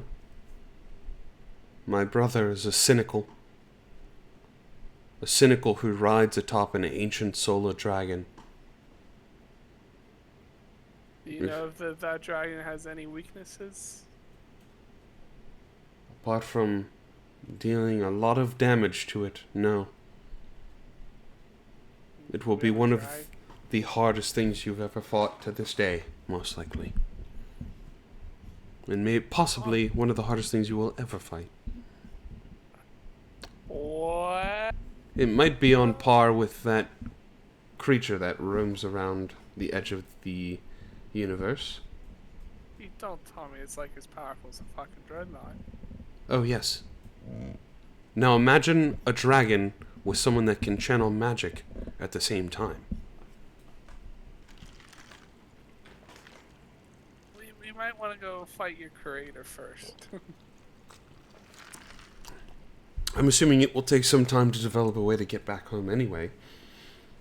Yeah, so why don't we go see Einstein, see if he can start making us something, and then we go after your creator. Maybe the captain will join us on this little adventure.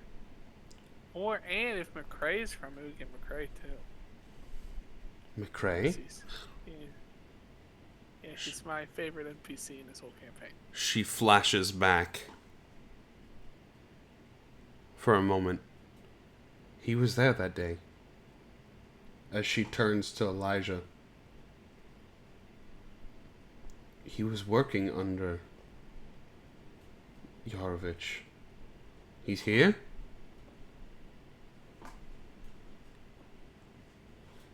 Hey, who's Yarovich? The dwarfish slaver.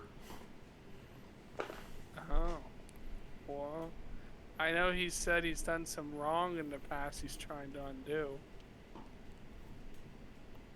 He should be here. Well, maybe he is on the right path. Well, let's go see. Let's go find him. Maybe he can help us pull off one more right path. Let's go see if we can find him in Spelljammer Hall. Assuming he's here. Okay. So you all head to Spelljammer Hall. Into the main area, the bar area. Let me see if I have the little picture at the bottom area. I walk in first, and I want to see if I see him in there. He is not currently in the hall. You do see Scrambles. You see Serena. You see Bastion, as always, and Chef Pretty. And then you see Dr. Ein Brown. He's at the bar. He's like, I think I got it! Alright, well, Einstein's here. Okay, so this is what we'll do. I will let Garrett go talk to Einstein. And I am going to use my Sending Stone. I think it's once a day. You're telling me we're still in the same day? Yep. You haven't had a long rest yet. Bloody joke. Okay, fine. So call us and call McCrae. Mean person you are. Man, easy rules. Fine. Can I do a look around and see if I see his ship outside? You look outside and you see just a couple of the trading ships and a lot of the storage run ones, like Captain Elijah's. You'd probably see Vraska's, but you don't see her here currently. And you don't see Jace around, so you're like, huh?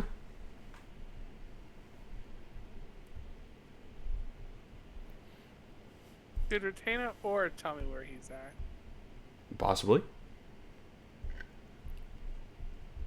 I'll go have a conversation with her then. Okay. You step upstairs. As you're going upstairs real quick, Garrett, you feel a little sniff on your leg. And then you look down and you see a little tiny hamster person. You have it, don't you? Like, ah, there you are. So wondering where you've been. Oh. Well, how about I get you their drink this time without some medicine in it? That would be appreciated, and I hand Scrambles the spell book. Picks up the spell book, which in her hand it's like a full-size book. She'll flip to a page, and then you'll see her reach out her hand, and almost like she's opening a door like she does the twist motion, you see her wrist pop open in interdimensional space. Like a portal. Like a black hole portal. And then she'll reach in and pull out a really massive, for her, sword. And she'll plop it down right next to you. Whoa. That's for you. And I'm like, what? Yeah, I'm just surprised because I'm like, see, a portal open up and just grabs this thing and gets to be like, what's going on here? I think... You just do that the whole time? I couldn't do it before because I didn't have my book. So, kind of stuck there forever until I got my book back. And that's really cool. So what is this? I'm like looking at the sword. She'll pull out the sword. It is a very fine honed blade. The pommel of the weapon is bound in a soft gray fur and has a lucky rabbit's foot dangling from the end. And I'm like, yo, this feels soft. It reminds me of I'm like, oh, this reminds me of Iggy Bora for some reason. Oh, hey. It does require attunement, and it is a vestige weapon. So you can go ahead and read some of the abilities. Oh, you put it on my inventory? Indeed I did. Yeah, let's see that. Rabbit's foot. There's no picture? No, I didn't make one. I tried to make one, and it just was not working for me, so... So how big is this, the sword? It is a short sword for you. Okay, short sword. Alright, Yeah, but it is designed for a specific kind of rogue. Yeah, and as I'm like holding it, I feel like the it's honestly it's so fitting after like what 32 sessions, my profile picture actually makes sense now. Yeah. For Garrett, so got the green and the tints of the like purplish glow mixed in, almost like my dice color. And it has a lucky rabbit's foot dangling from the bottom of it.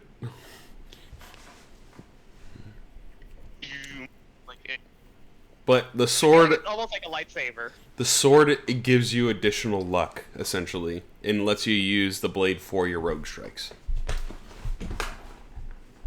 So it's a perfect weapon for Garrett. Correct. Cool.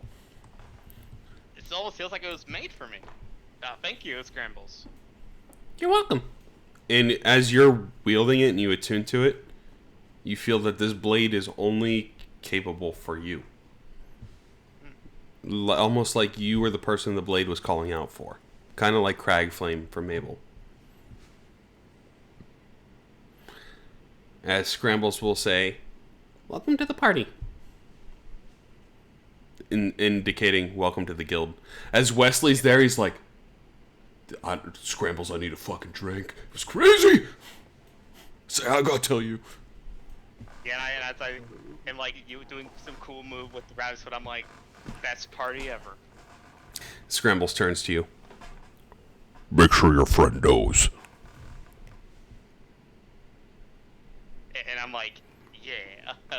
I'm just like keeping my bets, like not like completely geek out over a new weapon. Try to be like, oh yeah. It is okay to geek out over a new weapon. For sure. My permission. And we now need to get Baron and Edgeworth a unique weapon since all of us else have one. So, Last two. as I mean, Cordell kind of yeah, probably somebody- needs... I was going to say, we got somebody that's being a good husband and a good father tonight. I think he's got his reward. Well, if it's a gun, we're fighting over it. So, just for your note too, Garrett, Scrambles was the person that was on the other side of the... You assume that Scrambles is the guild master of the Thieves Guild. Oh, so I had a feeling it was gonna be that. Yes. So they just turn themselves into like a taller No. figure. It's all illusionary. Okay. And she can magically make her voice the I fear nothing but that man. like that. She can do the super deep voice, like the you don't know who is here, the anonymous voice kind of thing. Like she's sucking on nitrous oxide. Yeah. That's awesome. Because it's so cool because when I think we saw Scrambles for first time like the first or second session, and I've been like, oh, I can't wait to learn about this character. I fear nothing but that man. That man scares me. That's Scrambles. So as Edward runs upstairs real quick to Retainer Aura's office, she's kind of like kicked back in the chair, already sipping some wine. And she's like, hello there. You still owe me my date.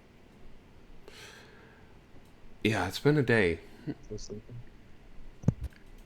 We can do it another night. I need your help with something. Well, what can I help with? Well, I need to locate McCrae.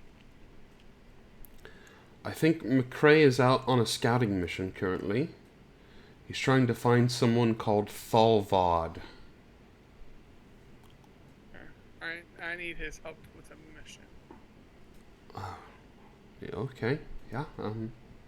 Is there any way you can get him back here? I don't believe so. I can attempt. Do you know who Thalvad is, by chance? Do I know who that is by chances? Make a history check. Still here. I just need to go pee.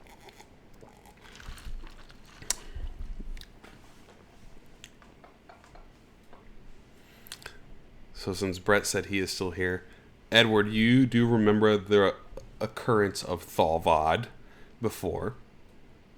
Okay, He's a mind flayer that attacked Cordell. Oh. Gotcha. Is that the one that... you know what? Okay, gotcha. So I'll say that to Retainer Aura. We need to take him out. Good luck finding him. He's been slippery. Alright, well maybe if we help McCrae, we need his help. It would be easier with 2 ships scouring the Astral Sea. I believe he was last seen near the plane of water. Alright, I'll say more 3 ships because we got 3 now. Or 2 now. Oh, so you are progressing to Admiral, I assume? Mm-hmm. Well, congratulations to you. Celebratories are in order. We'll do that when I get back. You owe me a date. Give me a persuasion check.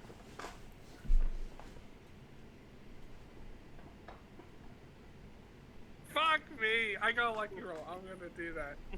Okay. Please do. 20's better. Okay. She goes, you have been making your mark around here. And I'm very thankful for that. I will give some time to you when you return. Alright. Sounds like a plan. Alright. And also, drinks on me this evening if you go downstairs. Appreciate that. For you and your crew. I will duly pass that along. Because you also have no damage done to you. Everyone else looks like shit. Like, everyone else is burned and on fire. Edgewood is like, he's now a different color dragon. Like, you're just like, yeah, it was a thing. We fought a doll lady. We fought So. I'm not going to say anything because it's just, I'm not going to say. I learned my lesson with that, so.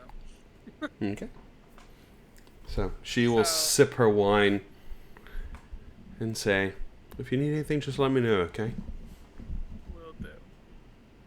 Alright, so I go downstairs. I find Bella's mom, I find Captain Elijah, I get the crew together, and I say, this is our plan.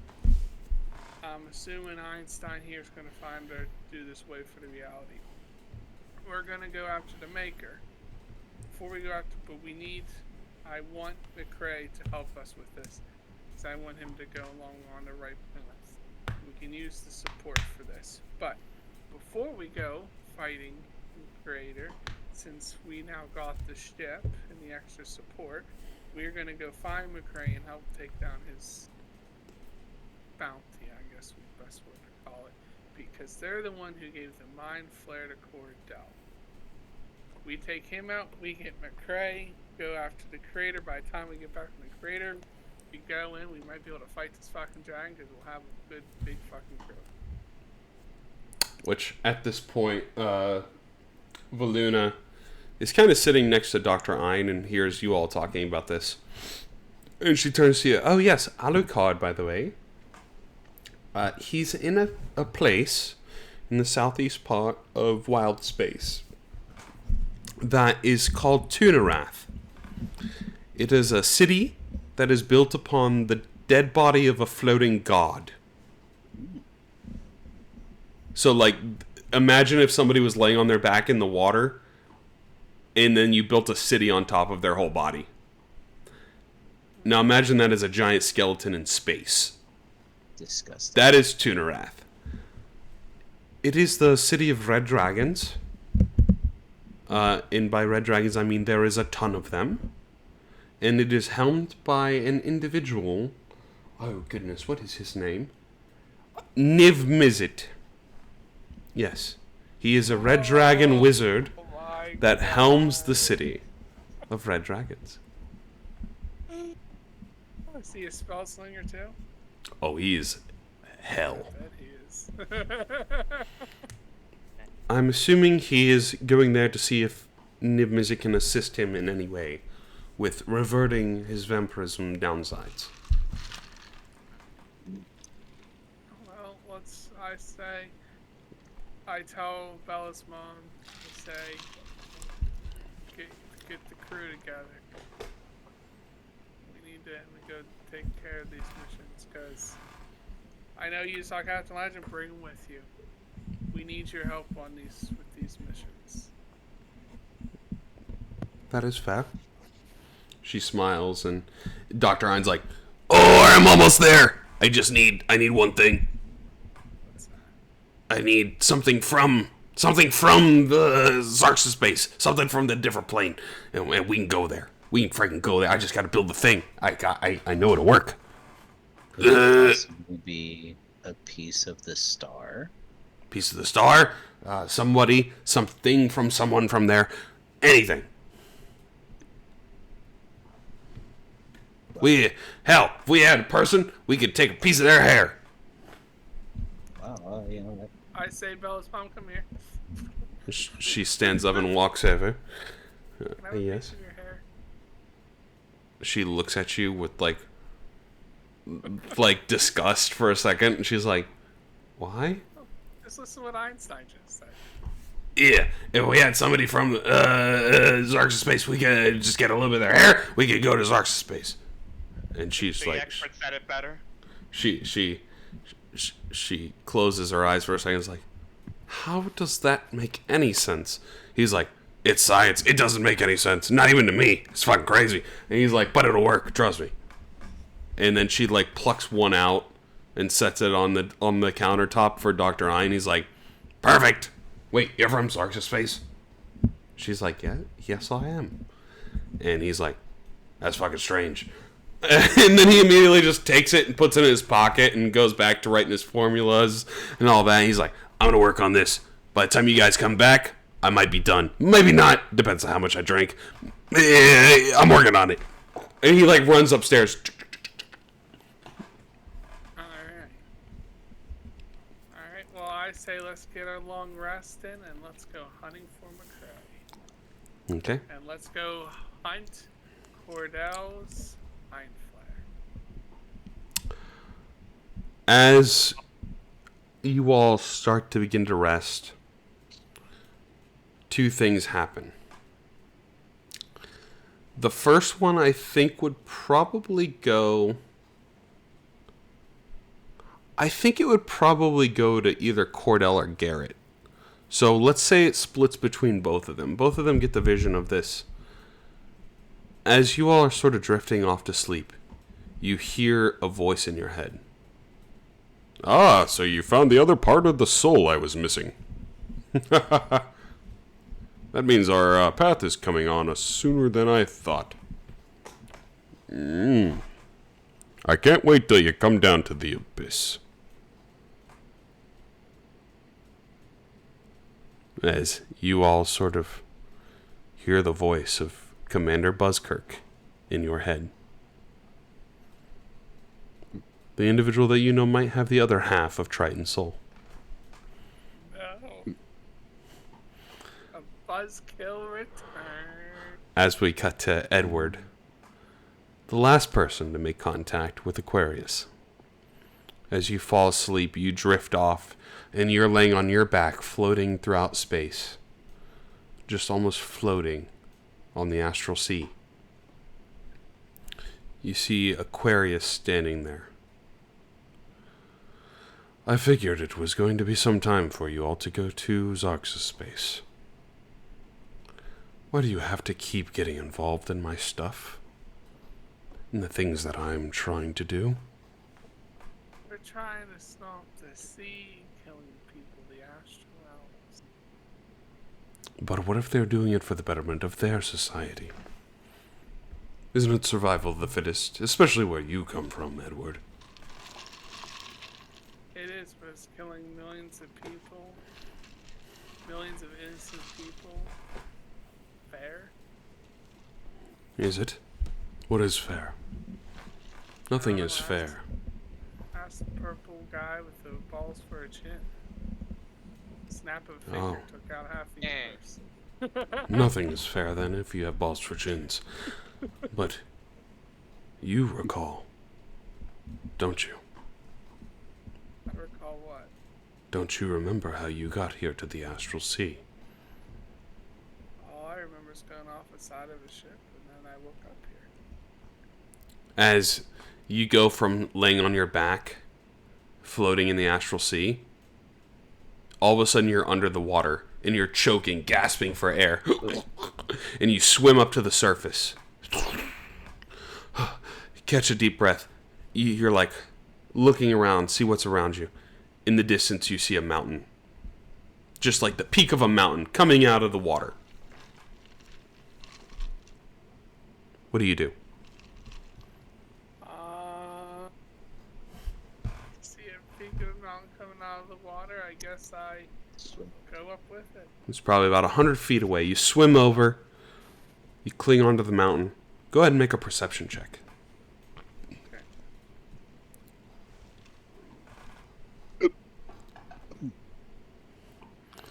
As you look around, you're clinging onto this mountainside. You go, there's nothing here. You put your head under the water and you open your eyes. And you see a whole city, society, under the water.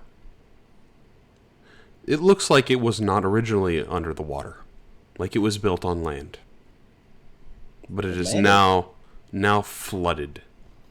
Atlantis. You see dead bodies drifting and floating everywhere in the water. But one thing catches your eye. It's a star that's glimmering and shining, resting on the seafloor. What do you do? I pick it up and bring it to the astral sea. You swim down. You grasp the amulet, and before you know it, you wake up at Spelljammer Hall. And you see Aquarius sitting before you at the bar, right next to you. Inactivity gets people killed, doesn't it? Just like my people. Just like the people in society you've seen before. Yeah, but why is innocent people just deserve to die? Ask the gods above. Why do innocent people deserve to die? Who says these astral elves get the right to do it? Who says they're allowed to do it? Who told them they can do it? And I agree. And that's why I will make the world different.